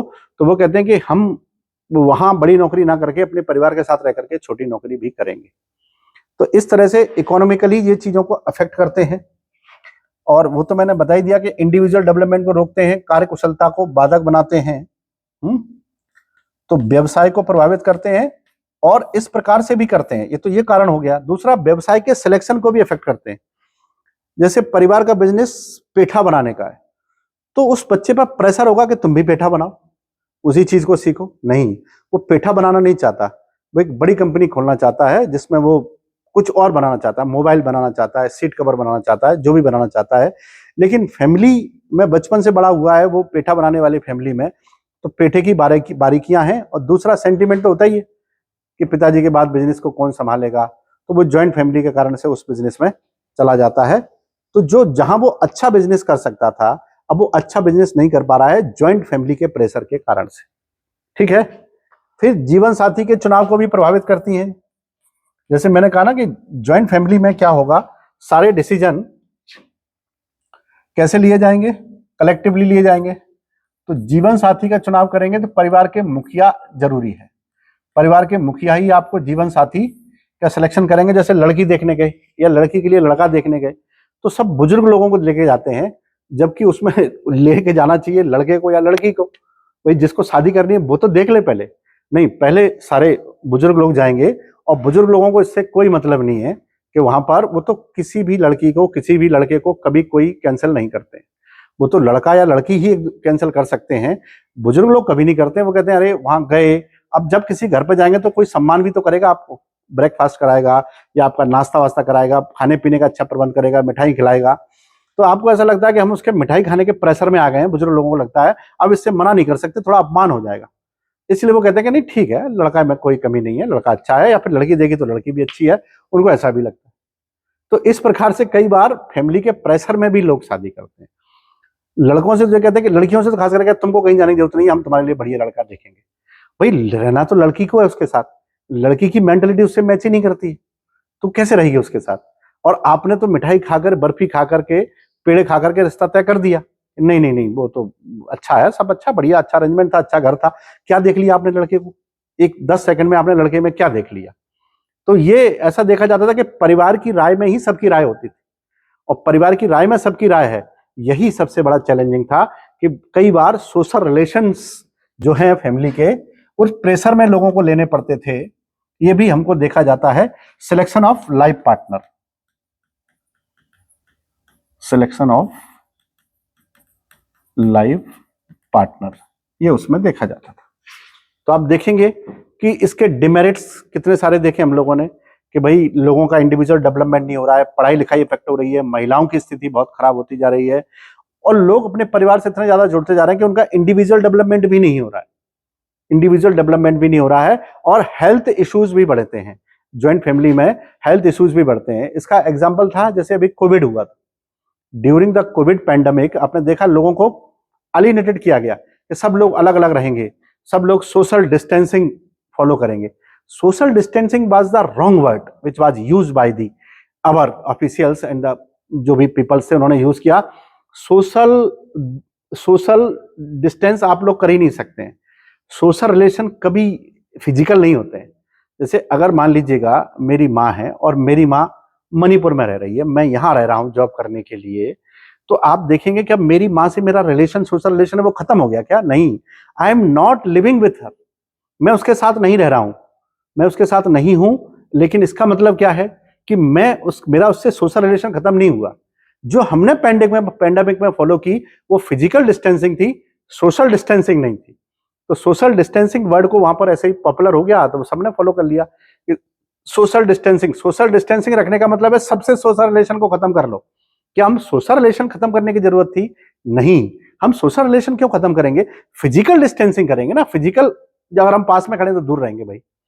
सोशली रिलेशन खत्म करने का, सोशल डिस्टेंसिंग का मतलब था कि आज से तुम हमारे चाचा नहीं, आज से तुम हमारी पत्नी नहीं, आज से तुम हमारे भाई नहीं। इस प्रकार से सोशल डिस्टेंसिंग होती है। क्या हमने ऐसा किया? नहीं, है ना। सोशल डिस्टेंसिंग के लिए जरूरत जगह के बीच का डिफरेंस नहीं होता। सोशल डिस्टेंशन जो हमारे रिलेशन है वो दिखाई नहीं देते हैं, वो होते हैं लेकिन दिखते नहीं है। भाई कहीं दूर रहे तो भी भाई है, भाई पास रहे तो भी भाई है। दूर रहने से वैसा नहीं है कि भाई भाई नहीं रहा या सिस्टर सिस्टर नहीं रही, दोनों ही एक जैसे होते हैं। तो इसलिए सोशल डिस्टेंसिंग नहीं की थी हमने, फिजिकल डिस्टेंसिंग की थी। तो जो ज्वाइंट फैमिली है उसमें सोशल जो रिलेशन है वो बहुत स्ट्रांग होते हैं। दूसरा कि कभी भी शादी समारोह में हम लोग कभी भी एलिनेटेड नहीं होते हैं, है ना, एलिनेटेड नहीं होते हैं। एक और जिसको हम लोग कह सकते हैं कि इसमें एक बड़ा इशूज होता है जिसको हम लोग ट्रैवलिंग इशूज भी कह सकते हैं या कलेक्टिंग इशू भी कह सकते हैं। तो कलेक्टिंग इशू क्या होगा? ट्रैवलिंग इशू ये है कि अगर ज्वाइंट फैमिली है उसमें 10 से 12 लोग हैं तो वो कहीं पर भी किसी भी जगह पर एक साथ जाने में उनको बहुत दिक्कत होती है। एक साथ रिजर्वेशन मिलना बहुत मुश्किल होता है, एक साथ फ्लाइट की टिकट्स मिलना बहुत मुश्किल होता है, कई बार समय से पहले नहीं करवाएंगे तो। या फिर कहीं खाना खाने के लिए जा रहे हैं, अपनी ही सिटी में कहीं जा रहे हैं कि खाना खाने के लिए किसी पार्टी में, और इतने सारे लोग जाएंगे तो कैसे जाएंगे। तो कई बार ट्रैवलिंग इशू भी होते हैं। और हेल्थ इश्यूज तो मैंने आपको बता ही दिए हैं कि कितने सारे हेल्थ इश्यूज इससे रिलेटेड पाए जाते हैं, और वो मैंने मेरिट्स में भी बताए हैं, डिमेरिट्स भी बताए हैं। अगर संक्रमण होता है तो कई बार परिवार में तेजी से फैलता है। इसीलिए उस समय फिजिकल डिस्टेंसिंग की बात कही जानी थी, लेकिन अचानक से पता नहीं किसने बोल दिया कि सोशल डिस्टेंसिंग है, और सब लोग सोशल डिस्टेंसिंग चिल्लाते रहे। सोशल डिस्टेंसिंग जैसा कोई कुछ नहीं किया हम लोगों ने, सोशल डिस्टेंसिंग हम लोग कर भी नहीं सकते थे, है ना। तो यहां पर इन्फेक्शन से संबंधित खतरे भी बढ़ जाते हैं फैमिलीज में। तो ये मेरिट्स और डिमेरिट्स आप लोग याद रखिएगा, परीक्षा में एसेंशियल है, कभी भी आ सकते हैं कि ज्वाइंट फैमिली वेंचर के मेरिट्स क्या हैं, डिमेरिट्स क्या हैं। और इससे भी आपको याद ना आए तो आप आंखें बंद करके बैठिए और 10 मिनट के लिए ये सोचिए कि आपको अपनी ज्वाइंट फैमिली में क्या क्या सुविधाएं मिली हुई हैं, या ज्वाइंट फैमिली में क्या क्या परेशानी है। जो भी आपके इश्यूज है, आपके पर्सनल इश्यूज को छोड़ करके, ठीक है, तो आपको समझ में आ जाएगा कि ज्वाइंट फैमिली में और न्यूक्लियर फैमिली के ज्वाइंट फैमिली के मेरिट्स और डिमेरिट्स में क्या क्या डिफरेंस है। एक डिफरेंस इसमें जो आजकल बहुत फॉलो किया जाता है, जैसे कि कॉन्फ्लिक्ट बहुत होते हैं। जैसे लोग कहते हैं कि कहीं पर 4 बर्तन रखे हुए हैं तो आपस में टकराएंगे, बिल्कुल टकराएंगे, लेकिन ऐसा भी टकराएंगे तो बर्तन टूट जाए आपस में। तो वो कहते हैं कि जैसे सास बहू की लड़ाई होती रहती है, ननद भाभी की लड़ाई होती रहती है, तो वहां पर कॉन्फ्लिक्ट बहुत होते हैं, कलह बहुत होती है आपस में, और कई बार तो झगड़े बहुत ज्यादा होने लगे हैं। ऐसा अक्सर देखा जाता है कि जब फैमिली की इनकम कम होती है, खर्चे बढ़ने लगते हैं, तो फिर झगड़े थोड़े से बढ़ने लगते हैं ज्वाइंट फैमिली में। जब सब लोग ज्वाइंट फैमिली में रहेंगे तो ऐसे सारे इश्यूज भी वहां देखने को मिलते हैं। इसके अलावा और भी मैंने यहाँ पर केवल 10 डिमेरिट्स को डिस्कस किया है। You can find out some another 10 demerits of joint family. अब और भी निकाल सकते हैं, इसलिए ये उस पर डिपेंड करेगा कि परीक्षा में क्वेश्चन क्या है। If you have the question, you have to write the answers in 60 words. You have to just mention the causes. If you want to write the answer in 200 words, you have to elaborate these all topics. इनको आपको elaborate कर देना है with definitions and with causes. Currently, you are not going to follow anything from traditional books. आप traditional books से पढ़ेंगे तो उतना अच्छा आंसर नहीं लिख पाएंगे। याद रखिएगा, सोशियोलॉजी एक जीवंत विषय है। It is a live subject. So it has so many things to be discussed. बहुत सारी चीजें इसमें डिस्कस करने के लिए, और अच्छा सोशियोलॉजी का आंसर वो होता है जो करंट के सिनेरियो से लेके लिखा जाए, ना कि किसी ट्रेडिशनल किताब को पढ़ करके लिखा जाए, क्योंकि किताब लिखी गई होगी शायद तब समाज में ऐसी दशाएं नहीं होंगी। ठीक, तो ये थे मेरिट्स और डिमेरिट्स। अब हम लोग देखते हैं changes in joint family. Joint family में क्या क्या चेंजेस हुए हैं, है ना। पहला, डिसीजन मेकिंग, निर्णयन का अब एक भी सेंटर नहीं रहा है।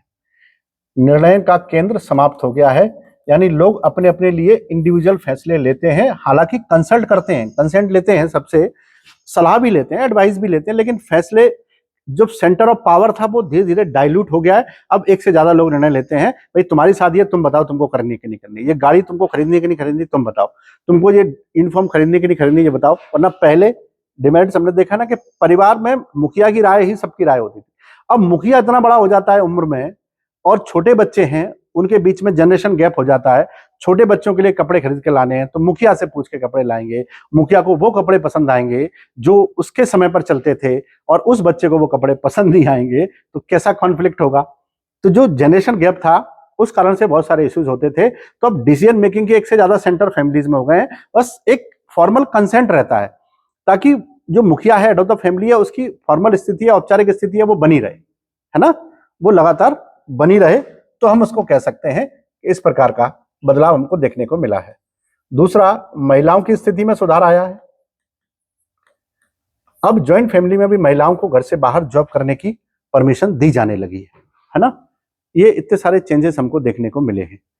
एक और बदलाव आया है कि अब फैमिली के लोग इसको पॉजिटिवली देखते हैं कि जितने ज्यादा लोग काम करेंगे उतनी ज्यादा इनकम होगी, जितने ज्यादा लोग काम करेंगे उतनी ज्यादा इनकम होगी। इसलिए कुछ लोग अभी ज्वाइंट फैमिली में बने रहना चाहते हैं, क्योंकि प्रॉपर्टी डिवाइड नहीं होती है, तो उनकी जो चौधराहट है, जो उनका जो पूरा का पूरा जो सिस्टम है वो बना रहता है। वो चौधरी के चौधरी ही बने रहते हैं, क्योंकि प्रॉपर्टी डिवाइड नहीं हुई है। तो ज्वाइंट फैमिली का एक प्रेशर होता है सोशली, तो उसकी अब जो लेवल है वो आपका कभी भी समाप्त नहीं होगा। ये भी हमको देखने को मिला है। महिलाओं की स्थिति भी सुधर गई है। और ज्वाइंट फैमिली में अब पढ़े लिखे लोग ज्यादा रहना चाहते हैं क्योंकि उनको सिक्योरिटी ज्यादा मिलती है, तो पढ़े लिखे लोग इसका समर्थन करने लगे हैं।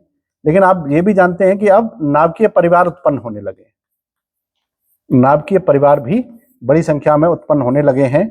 उसके बहुत सारे कारण हैं, चेंजेस तो इसमें बहुत सारे आए हैं, जो भी अपन ने इसके फीचर्स पढ़े अब लगभग सब बदल गए हैं। जैसे अब फैमिली का काम मनोरंजन करना नहीं है, अब मनोरंजन करने का काम सिनेमा, मोबाइल इत्यादि का हो गया है।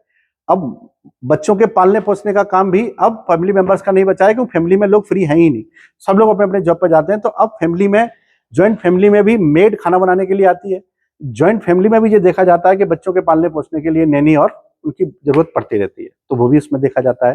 तो जो एक्चुअल ट्रेडिशनल स्ट्रक्चर था ज्वाइंट फैमिली का, अब वो वैसा नहीं रहा है, उसमें बहुत सारे चेंजेस आ गए हैं।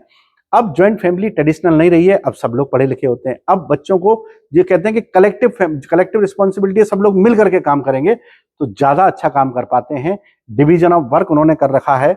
तो अब ज्वाइंट फैमिली के काम पहले जैसे नहीं रहे, जैसे मैंने कहा मनोरंजन वाला काम, अब ज्वाइंट फैमिली में भी बच्चे कम पैदा होते हैं कि उन्हें पता है कि ज्यादा बच्चे पैदा करेंगे तो गवर्नमेंट सर्वेंट बनने में दिक्कत आएगी या फिर बच्चों को पालने पोसने में दिक्कत आएगी।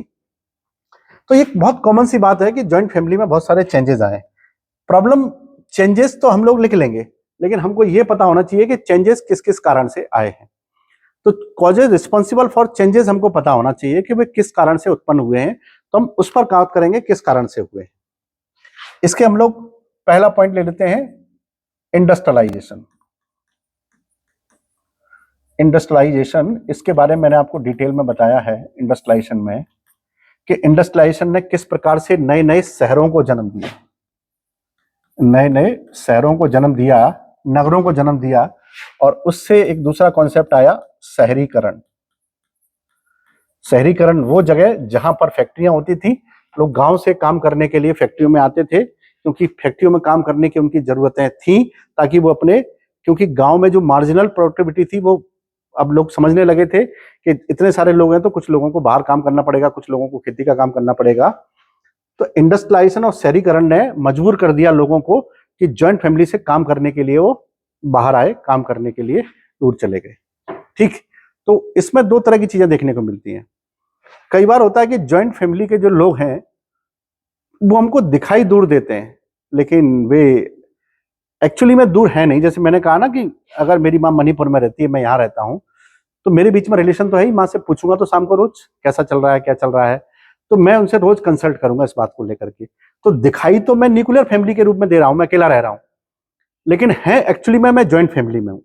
तो दो तरह की ज्वाइंट फैमिलीज हमको यहाँ पर देखने को मिली। फिर एक ऐसी ज्वाइंट फैमिलीज जो दिखती न्यूक्लियर थी लेकिन थी ज्वाइंट फैमिलीज, कुछ ऐसी जो थी न्यूक्लियर फैमिली लेकिन जो थी दिखने में ज्वाइंट फैमिली, लेकिन वास्तव में वे न्यूक्लियर हो चुकी थी। जैसे जहां वो इरावती कर्वे कहती थी कि हम एक ही छत के नीचे रहते हैं, एक ही छत के नीचे रहने वाले दो चार भाई आपस में बात करना बंद कर दिए, बात करना बंद कर दिए, तो उसको हम लोग कहेंगे कि ये दिखने में तो कैसी है, ज्वाइंट फैमिली है, लेकिन इसके सारे गुण कैसे हैं, न्यूक्लियर फैमिली के, सारे लक्षण न्यूक्लियर फैमिली के हैं। क्योंकि आपस में प्रॉपर्टी इत्यादि को लेकर के डिबेट और डाउट्स, जो भी झगड़े हैं वो चलते रहते हैं। एक मूवी थी, काफी समय पहले आई थी, गोविंदा ने उसमें अभिनय किया था, हीरो नंबर 1। उसमें देखिएगा आप, उसमें दिखाया गया कि एक साथ रहते हुए भी लोग कैसे अलग अलग थे, एक साथ रहते हुए लोग कैसे अलग अलग थे। उसको कहते हैं कि the family seems to be a joint family but it is more close to nuclear family on the basis of its features. वो अपने गुणों के आधार पर न्यूक्लियर फैमिली की तरफ ज्यादा प्रतीत होती थी। ठीक, तो ऐसे ही कुछ लोग हैं, जैसे उनका बेटा काम करने के लिए बाहर चला गया, बहू भी काम करने के लिए बाहर रहती है, तो वो दोनों अलग जरूर रहते हैं, ऑस्ट्रेलिया में रहते हैं या कहीं भी रहते हैं, लेकिन इसका मतलब ये नहीं है कि वो अपने परिवार से टूट गए हैं। तो न्यूक्लियर फैमिली के रूप में वो रह रहे हैं, और एक्चुअल में वो प्रैक्टिकली अगर हम देखेंगे तो वो ज्वाइंट फैमिली ही है। सारे डिसीजन अभी भी यहीं से पूछ के होते हैं कि क्या खरीदना है, क्या नहीं खरीदना है, किसको खरीदना है, या कितना कौन सा काम करना है, कौन सा बिजनेस ज्वाइन करना है, क्या शुरू करना है। तो ये शहरीकरण और इंडस्ट्रियलाइजेशन ने ये इम्पैक्ट फैमिली पर डाल दिए, ज्वाइंट फैमिली पे, जिससे हमको ज्वाइंट फैमिली से न्यूक्लियर फैमिली की तरफ हम लोग दौड़ने लगे। और कुछ तो एग्जैक्ट न्यूक्लियर फैमिली हो गए, और एक थे फैमिली कॉन्फ्लिक्ट।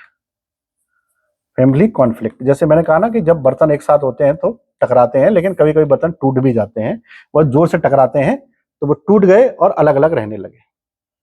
एक और कारण था विमेन राइट, विमेन राइट, और एक था women family and nuclear family culture. जैसे एक लड़की जो न्यूक्लियर फैमिली में पली बड़ी है, उसकी शादी जॉइंट फैमिली में कर दी जाए तो उसके लिए सबसे बड़ा सरदर्द होगा कि 25 लोगों के लिए खाना बनाना, सुबह शाम चाय बनाना, ब्रेकफास्ट बनाना, इसके लिए सबसे बड़ा सरदर्द होगा। वो इसमें ट्रेंड नहीं है, वो इसके लिए पली बड़ी है ही नहीं। ऊपर से वो पढ़ी लिखी है तो उसके पढ़े लिखे होने का, एमबीए करने का, बीएससी करने का, एमएससी करने का क्या फायदा मिला उसको। तो वो अपनी डिग्री को कंटिन्यू करना चाहती है, अपने आप को प्रोडक्टिव कहीं जॉब करना चाहती है। इस कारण से जो नई जनरेशन है उसमें बहुएं खाना बनाने के लिए नहीं आई। ये बहुत पुरानी परंपरा थी कि बहुएं खाना बनाने के लिए आती है, उनसे खाना बनवाओ, डांस करवाओ जब शादी में आती हैं तब, और उनसे ये उनके सारा जो टेस्ट वेस्ट जो होते हैं, कल्चरल टेस्ट, वो सब लेते हैं उनके। लेकिन अब वो टेस्ट में फेल भी हो जाए तो कोई फर्क नहीं पड़ता है। उसे ये कहना है कि मैं यहाँ पर इसके जीवन साथी पार्टनर के रूप में आई हूँ, यहाँ पर कोई काम करने वाली बाई के लिए नहीं आई हूँ। तो इस तरह से ये कॉन्फ्लिक्ट जो हो रहे हैं, अब फैमिली तो ज्वाइंट है, लड़का उसमें जो है जिससे विवाह हुआ है वो ज्वाइंट फैमिली में रहना चाहता है, लेकिन उसकी वाइफ उसके साथ नहीं रहना चाहती, और अंततः उसके घर वाले भी उससे कहेंगे कि तू अपनी वाइफ के साथ जाके रहे, उसको खुश रख, तू खुश रहेगा तो फिर हम भी खुश रहेंगे। और अंततः वो अपने हस्बैंड को लेकर के न्यूक्लियर फैमिली के रूप में अलग हो जाती है। तो जो कॉन्फ्लिक्ट है और न्यूक्लियर फैमिली की जो अपब्रिंगिंग है, उस कारण से भी ऐसा देखने को मिल रहा है कि ज्वाइंट फैमिली टूट रही है। और जो विमेन राइट्स हैं वो तो है ही कि महिलाएं कभी भी किसी की सुनेंगी नहीं। वो महिलाएं नहीं है जो हस्बैंड के पति परमेश्वर के रूप में नहीं रखना चाहती हैं वो, और होना भी नहीं चाहिए पति परमेश्वर। तो पति परमेश्वर के रूप में उसको नहीं रखना चाहती हैं, वो पति को एक बेस्ट फ्रेंड के रूप में रखना चाहती है। अब वो फ्रेंड जब परमेश्वर बनने की कोशिश करेगा, देवता बनने की कोशिश करेगा, तो उनको अपने राइट्स याद आते हैं। वो कहते हैं कि ये देवता हमको मारपीट नहीं कर सकता है, हमको इम्यूनिटी दी है, कॉन्स्टिट्यूशन ने दी है, बहुत सारे लॉज ने दी है, तो वो उसके अगेंस्ट एफआईआर करती हैं, केस करती हैं। और जितने भी हमारे यहाँ एडल्ट्री कानून आए हैं, उस एडल्ट्री कानून के कारण भी ऐसा देखने को मिलता है। दूसरा ये भी देखने को मिलता है कि जैसे बहू लाएगा बेटा, बहू लाएगा बेटा, देखा लेकिन बेटा तो किसी लड़के से ही शादी करके ले आया है ना। तो वो माँ बाप इंतजार में थे कि बेटा बहू लाएगा, लेकिन वो तो दूसरा बेटा ले आया है ना। तो वो बहू कैसी आई? मेल आई। तो क्या उससे भी आप उम्मीद करेंगे कि वो सुबह शाम खाना बनाए? नहीं। तो यहां भी ये सारे के सारे भ्रम टूट जाते हैं, क्योंकि सेम सेक्स मैरिज को लेकर के, एलजीबीटी राइट्स को लेकर के, एलजीबीटी कम्युनिटी के जो भी राइट्स हैं उनको लेकर के बहुत सारे न्यू डेवलपमेंट हमारे देश में हुए हैं। और जितने भी न्यू डेवलपमेंट हुए हैं, उन डेवलपमेंट में कहीं भी हमारी फैमिली का पुराना स्ट्रक्चर नहीं ठहरता है, नहीं ठहरता है। और इसके अलावा और भी अगर हम बात करेंगे कॉजेज की, जो रिस्पॉन्सिबल कॉजेज है उसमें है लॉज, सोशल लॉज। बहुत सारे कानून आ गए हैं। जैसे पहले तो महिलाओं की मजबूरी इसीलिए थी कि विधवा पुनर्विवाह था नहीं, ठीक। अब तो विधवा पुनर्विवाह अधिनियम भी है। दूसरा कि तलाक के राइट्स महिलाओं को मिले हुए हैं, वो भी तलाक देकर के अपनी लाइफ को अलग कर सकती हैं, आपसे केवल मेंटेनेंस ले सकती हैं, अपने बच्चों के पालन पोषण करने के लिए अलग रह सकती हैं। वे आपकी किसी भी गलत हरकत को सहने के लिए तैयार नहीं है जो पहले थी। तो इस कॉन्सेप्ट के कारण से, सोशल लॉज के कारण से, इंडस्ट्रियलाइजेशन के कारण से, अर्बनाइजेशन के कारण से, विमेन राइट्स के कारण से, और न्यूक्लियर फैमिली की अपब्रिंगिंग के कारण से संयुक्त परिवार टूटने लगे हैं, संयुक्त परिवार टूटने लगे हैं। इसके अलावा हम पर तेजी से इन्फ्लुएंस हो रहा है वेस्टर्न वर्ल्ड का, पश्चिमीकरण का। और पश्चिमीकरण में मैंने वीडियो के शुरू में ही बताया था कि वहां पर ज्वाइंट फैमिली नाम का कुछ भी नहीं है। जब वहां एग्जिस्ट ही नहीं करती है ज्वाइंट फैमिली, तो फिर काम कैसे होगा? वो आएगी कैसे ज्वाइंट फैमिली यहाँ पर? तो उनकी स्टडी में भी ज्वाइंट फैमिली नहीं है, यहाँ भी ज्वाइंट फैमिली नहीं है। इसलिए वेस्टर्न इन्फ्लुएंस के कारण से हम लोग ये देख पा रहे हैं कि हम लोग धीरे धीरे ज्वाइंट फैमिली से न्यूक्लियर फैमिली की तरफ बढ़ते जा रहे हैं। न्यूक्लियर फैमिली के रूप में हमारी अपब्रिंगिंग होती जा रही है। इस कॉन्सेप्ट को हम लोग कहते हैं कि ये कॉन्सेप्ट अब हम धीरे धीरे करके न्यूक्लियर फैमिली पर ही लागू करेंगे। और अब वो स्थितियां बदल गई जो मैंने शुरू में बताई थी कि पहले इंडियन फैमिली का मतलब ज्वाइंट फैमिली ही होता था, लेकिन आज नहीं है। आज ज्वाइंट फैमिली के लिए हमको इंडिया में भी देखना पड़ता है कि ज्वाइंट नहीं है, यहाँ पर न्यूक्लियर फैमिली भी। तो जो फैमिली के जो कॉन्फ्लिक्ट हैं, वो कॉन्फ्लिक्ट इसी कारण से बढ़े हुए हैं। और जो विमेन राइट्स जो मैंने डिस्कस किए कि अगर किसी महिला की अपब्रिंगिंग न्यूक्लियर फैमिली में हुई है, तो वो ज्वाइंट फैमिली को अपनाने से कतराती है, क्योंकि उसकी अपब्रिंगिंग हुई नहीं कभी, उसमें बहुत सारे लोगों को खाना खिलाना, बहुत सारे लोगों की हॉस्पिटैलिटी करना, ये उसकी अपब्रिंगिंग ही नहीं है, वो न्यूक्लियर फैमिली में पली बड़ी है। तो इसको उसको अडॉप्ट करने में बहुत दिक्कत होती है, और शायद इसीलिए विमेन राइट्स और इन कंबाइंड रूप से इसका यूज करते हुए ज्वाइंट फैमिली धीरे धीरे करके चेंज हो रहे हैं, न्यूक्लियर फैमिली में बदलते जा रहे हैं। तो ये थे उसमें बदलने के कारण।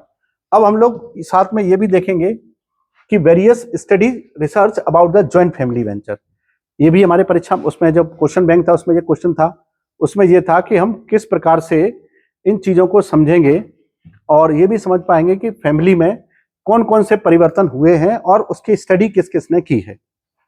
तो हम एक छोटे सी आंसर के रूप में इसको तैयार कर लेते हैं। स्टडी बहुत बड़ी बड़ी है, रिसर्च हुए हैं, तो उसको हम लोग समझ लेते हैं। पहला है जिसको हम लोग ये समझ सकते हैं, पहली स्टडी गेट ने की थी, गेत ने की थी स्टडी, और गेत ने ये बताया था, उस स्टडी को याद रखेंगे, वो ये कहता है कि जो उच्च जाति के लोग हैं उनमें ज्वाइंट फैमिली उन लोगों को पसंद है, और जो निम्न जाति के लोग हैं उनको ज्वाइंट फैमिली पसंद नहीं है। तो उच्च जातियों में संयुक्त परिवार का कल्चर है, लोअर कास्ट में उनका मानना था कि न्यूक्लियर फैमिली ज्यादा होती है। हालांकि उनका रिसर्च आप पूरा पढ़ेंगे तो समझ में आएगा, वो ये कहते हैं कि छोटी जाति के लोग परिवार कमाने के लिए, उनके पढ़े लिखे नहीं होते हैं तो वो कमाने के लिए अलग अलग डायरेक्शन में सब लोग जाते हैं, इस कारण से उनके यहाँ ज्वाइंट फैमिली न्यूक्लियर फैमिली में कन्वर्ट हो जाती है। और वो न्यूक्लियर फैमिली में दूर जाते हैं, शहर जाते हैं, तो वहाँ सब बच्चों को तो लेके नहीं जा पाते हैं, सारे सदस्यों को लेके नहीं जा पाते हैं, इंडिविजुअल कमाने के लिए जाते हैं, तो वहां पर हमको ये भी देखने के लिए मिलता है। तो ये कॉन्सेप्ट ऐसा भी है जो हमको इस रूप में भी समझना पड़ेगा कि हम वहां पर कैसे इसका डेवलपमेंट करें, और ये डेवलपमेंट किस किस प्रकार से देखा जा सकता है। चलो ठीक है, और इसी डेवलपमेंट के गुणों को चलिए अब हम लोग ये देख लेते हैं कि कौन कौन सी स्टडी सोशियोलॉजी से रिलेटेड है। जैसे कि हम लोगों ने अपने वीडियो के शुरू में कुछ क्वेश्चन बैंक आपको दिया था कि ये क्वेश्चन बैंक ये हैं कि उन क्वेश्चन बैंक का क्या क्या कौन कौन से आंसर्स हैं, वो हम लोग कैसे डेवलप करेंगे। तो कैसे डेवलप करेंगे तो उसको हम लोग देख लेते हैं कि कौन कौन सी रिसर्च इसके बारे में की गई हैं। तो सबसे पहली रिसर्च सोशल ज्वाइंट फैमिली के बारे में मिलती है हमको गेट, इनको कहते हैं गेट साहब ने सबसे पहले रिसर्च किया था, और ये बताते थे, इन्होंने स्टडी में ये बताया है कि जो उच्च जाति के लोग हैं, the people belongs to upper caste are much familiar and much happier as compare to lower caste in terms of living in joint family. इसका मतलब है कि ज्वाइंट फैमिली में उच्च जाति के लोग ज्यादा रहना पसंद करते हैं निम्न जाति की तुलना में, है ना, निम्न जाति की तुलना में उनका रहना ज्यादा पसंद है, वो उसमें ज्यादा, ये इनका स्टडी है। स्टडी हालांकि आप डीप में पढ़ेंगे तो आपको समझ में आएगा कि उनका स्टडी इसलिए है कि छोटी जाति के लोगों की इनकम कम होती थी, तो वो अपने फैमिली के बाकी मेंबर्स दूर दूर तक गांव जाते थे कमाने के लिए इधर से उधर, इसीलिए उनके लोग न्यूक्लियर फैमिली में बटे हुए दिखते थे, लेकिन ज्वाइंट फैमिली के लोग बटे हुए नहीं दिखते थे, क्योंकि उनको ऐसे बाहर जाकर के कमाने की आवश्यकता नहीं होती थी, इनकम काफी होती थी। लेकिन यहाँ एक चीज और है कि यहाँ पर जो छोटी जाति के लोग हैं जो न्यूक्लियर फैमिली के रूप में दिखाई दे रहे हैं, वो एक्चुअल में न्यूक्लियर फैमिली नहीं होती थी, वो वाली फैमिली होती थी जो आउट ऑफ कंपल्सर अलग रह रहे हैं, लेकिन वो सोशली एक दूसरे से जुड़े हुए रहते थे। दूसरी स्टडी अगर यहाँ पर देखेंगे तो वो मिलती है के.एम. कापड़िया की, के.एम. कपाड़िया। के.एम. कपाड़िया ये कहते हैं, उन्होंने लगभग 513 फैमिलियों का सर्वे किया, और उसमें उन्होंने बताया कि ज्यादातर जो हिंदू लोग हैं वो 60% ज्वाइंट फैमिली में रहते हैं। ज्यादातर हिंदू लोग ज्वाइंट फैमिली में रहते हैं, लेकिन आउट ऑफ 60% जितने भी लोग हैं उनमें से केवल ऐसे लोग हैं जो 8 से 10% हैं जो ज्वाइंट फैमिली सिस्टम से नाराज हैं। ज्यादातर लोग उसमें खुश हैं, 10% लोग ही उसके विरोध में हैं, ज्यादातर लोग उनके साथ एग्री करते हैं।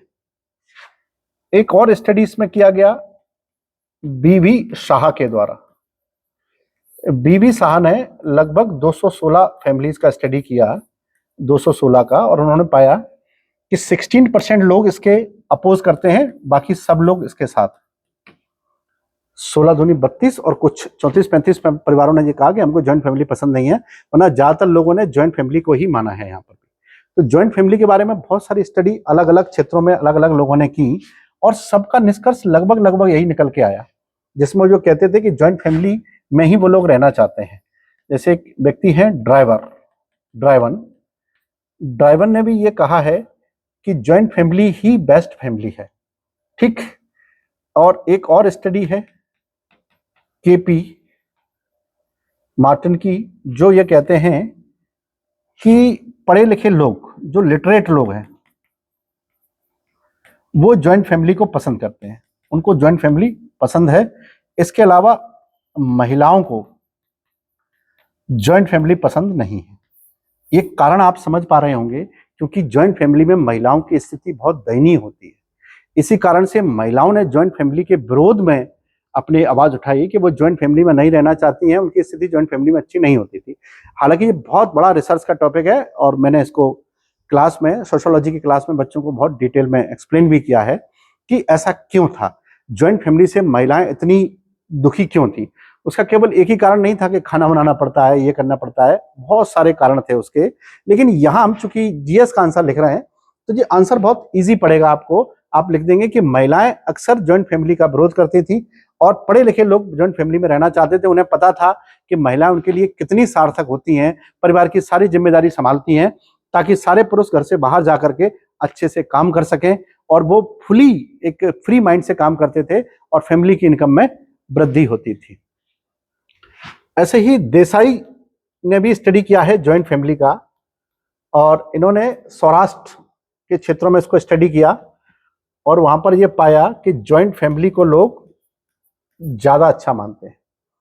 मैक्सिमम 50% से ज्यादा लोग ज्वाइंट फैमिली के साथ जुड़े हुए थे। और भी अगर हम इसकी स्टडी देखेंगे तो इसकी स्टडी रॉस ने की है बेंगलोर में इसका स्टडी रॉस ने किया है, तो उन्होंने भी इस फैमिली को बहुत अच्छा माना है। इसके अलावा बीके रामानुजन ने इसका स्टडी किया है, वो भी यही कहते हैं कि ज्वाइंट फैमिली में बहुत सारे अच्छे प्रोविजंस हैं। आप चाहे रामानुजन का स्टडी पढ़ लीजिए, चाहे देसाई का पढ़ लीजिए, चाहे ड्राइवन का पढ़ लीजिए, चाहे रॉस का पढ़ लीजिए, चाहे आप शाह का पढ़ लीजिए, चाहे सुधा कालदाते का पढ़ लीजिए। एक और स्टडी है सुधा कालदते, इनका भी स्टडी पढ़ेंगे तो ये कहते हैं कि अर्बनाइजेशन के कारण से जो ज्वाइंट फैमिली है वो धीरे धीरे करके न्यूक्लियर फैमिली में बदलती जा रही है। तो हमने ये देखा कि बहुत सारी स्टडीज इसके बारे में आई हैं और यही स्टडी को हम लोग अपने आंसर में लिख सकते हैं। मैं आपको फिर से वही ले चलता हूं जहां पर हम लोग ये देखेंगे कि हमारा नेक्स्ट क्वेश्चन क्या था जिसमें हम लोगों ने इसको स्टडी किया। अब देखते हैं पहला, व्हाट इज ज्वाइंट फैमिली। इसमें आपको डेफिनेशन लिख देना है, बहुत छोटा आंसर है और आई थिंक 2 मार्क्स के लिए आपके पास आएगा। लेकिन अगर ये 7 मार्क्स के लिए आता है तो आप उसमें डेफिनेशन को ऐड कर देंगे तो ये 7 मार्क्स के लिए डेवलप हो जाएगा। डेफिनेशन किस किस की ऐड करनी है? इरावती कर्वे की और देसाई की, 2 डेफिनेशन ऐड करनी है, ज्यादा ऐड नहीं करनी है। ठीक। और एक फिर आता है what is the key features of joint family. ये अपन ने डिस्कस किया उसके फीचर्स में कि लोगों की संख्या ज्यादा होनी चाहिए। पहले इंट्रोडक्शन लिखेंगे ज्वाइंट फैमिली का अपने वर्ड्स में, किसी की डेफिनेशन नहीं, पहले अपने वर्ड्स में इंट्रोडक्शन लिखेंगे, फिर एक डेफिनेशन इसमें यूज करेंगे, बस कोई भी एक डेफिनेशन यूज करेंगे। उसके बाद लिखेंगे कि the detailed study of joint family brings some of the key features belongs to joint family ventures. फिर आप उसके की फीचर्स को डिस्कस करेंगे और उसके की फीचर्स में क्या लिखेंगे? साइज बड़ा होता है, मेंबर्स ज्यादा होते हैं, उनके बीच में रिलेशन अच्छे होते हैं, इकोनॉमिक्स डिपेंडेंसी होती है, वेल्थ कलेक्टिव होती है। ठीक। महिलाओं की स्थिति अच्छी नहीं होती है लेकिन वहां पर सोशल सिक्योरिटी होती है। जो हमने उसके मेरिट्स में लिखे हैं उनको आप वहां से उठा करके उसके फीचर्स में यूज कर सकते हैं। ठीक है, चलिए नेक्स्ट है what are the demerits of joint family. ये भी हम लोगों ने अच्छे से डिस्कस किए हैं कौन कौन से मेरिट्स डिमेरिट्स हैं और प्रेजेंट में संयुक्त परिवारों में कौन कौन से परिवर्तन हुए हैं, संयुक्त परिवारों में कौन कौन से चेंजेस हुए हैं। ये आपको मैंने अभी डिस्कस किए कि क्या क्या बदल गया। अब डिसीजन मेकिंग की भूमिका बदल गई है, डिसीजन मेकिंग और भी सदस्यों के पास पहुंच गई है, तो धीरे धीरे करके उसके पैरामीटर्स बहुत सारे बदल गए हैं। समझ गए? ठीक। नेक्स्ट, इसके कारण कौन कौन से हैं ये अपन ने अभी लेटेस्ट समझा है। अर्बनाइजेशन से चेंजेस हुए हैं, और शहरीकरण से चेंजेस हुए हैं, और इंडस्ट्रियलाइजेशन से चेंजेस हुए हैं, सोशल लॉ से चेंजेस हुए हैं, फैमिली कॉन्फ्लिक्ट्स के कारण से टूटे हैं, और जो नीड है उनकी उस कारण से टूटे हैं। अब ब्रिंगिंग जो हो रही थी महिलाओं की न्यूक्लियर फैमिली में, उसके कारण से भी टूटे हैं। फिर इसके बाद है कौन कौन से स्टडी किए हैं। तो स्टडी का क्वेश्चन अगर 7 मार्क्स का आता है तो आप उसमें 3 या 4 स्टडी को मेंशन कर दीजिएगा। गेट का स्टडी मेंशन कर दीजिएगा, के एम कापड़िया का कर दीजिएगा, बीबी शाह का कर दीजिएगा, सुधा कालदत्ते का, रॉस का, रामानुजन का, ड्राइवन का, इन सारी स्टडी, देसाई का, इन सारे स्टडियों का आप ऐड कर दीजिएगा। और सारी स्टडी में एक चीज बड़ी कॉमन है कि उन्होंने ज्वाइंट फैमिली वेंचर को ही अच्छा बताया है। महिलाओं ने ज्वाइंट फैमिली वेंचर के खिलाफ स्टेटमेंट दिए हैं, जबकि पढ़े लिखे लोगों ने ज्वाइंट फैमिली के हित में स्टेटमेंट दिए हैं। तो ये डिपेंड करेगा कि परीक्षा में क्वेश्चन क्या सेट किया जाता है। जो परीक्षा में क्वेश्चन मिलेगा, आई होप ये वाला डेटा ज्वाइंट फैमिली वेंचर के लिए आपको काफी यूजफुल रहेगा और आप आसानी से किसी भी प्रश्न का उत्तर बना सकते हैं। लेकिन प्रश्न का उत्तर जरूर बनाएं और बना करके उसको चेक कराएं। अगर आप प्रश्न का उत्तर सीधा परीक्षा में बनाएंगे तो आप बहुत बेकार बनाने वाले हैं। तो first of all make answers here and get check, then you will get your answers perfect, then you have to keep it shape. तब उसको रखिएगा संभाल के कि हाँ मेरा आंसर ठीक ठाक था ये वाला। फिर भी परीक्षा में सारे प्रश्न ऐसे कैसे नहीं आते हैं। इस बार जो एक्सपेक्टेशंस हैं सोशियोलॉजी में पूछे जाने में, उसमें ये है कि what are the responsible causes of changes in joint family. तो उसमें इतने सारे कानून हैं और कानून का प्रावधान है, महिला अधिकारों में वृद्धि है, शहरीकरण, नगरीकरण और शिक्षा। शिक्षा हमेशा ही सोशल चेंजेस के लिए बड़ा जिम्मेदार होता है। और एक बड़ा पेटेंट क्वेश्चन तो है ही सोशियोलॉजी का कि discuss the role of education in social change. सामाजिक परिवर्तन में शिक्षा की क्या भूमिका है। इस प्रश्न को आप लोग तैयार करिए और मेरे को बताइएगा कि आपको क्या दिक्कत है इसको तैयार करने में, और उसको काफी शब्दों में तैयार करना, 200 वर्ड्स में उसको तैयार करिएगा। तब तक हम लोग मेंस के किसी और टॉपिक को डिस्कस करेंगे सोशियोलॉजी को लेकर के। तब तक के लिए आप लोग पढ़ते रहिए।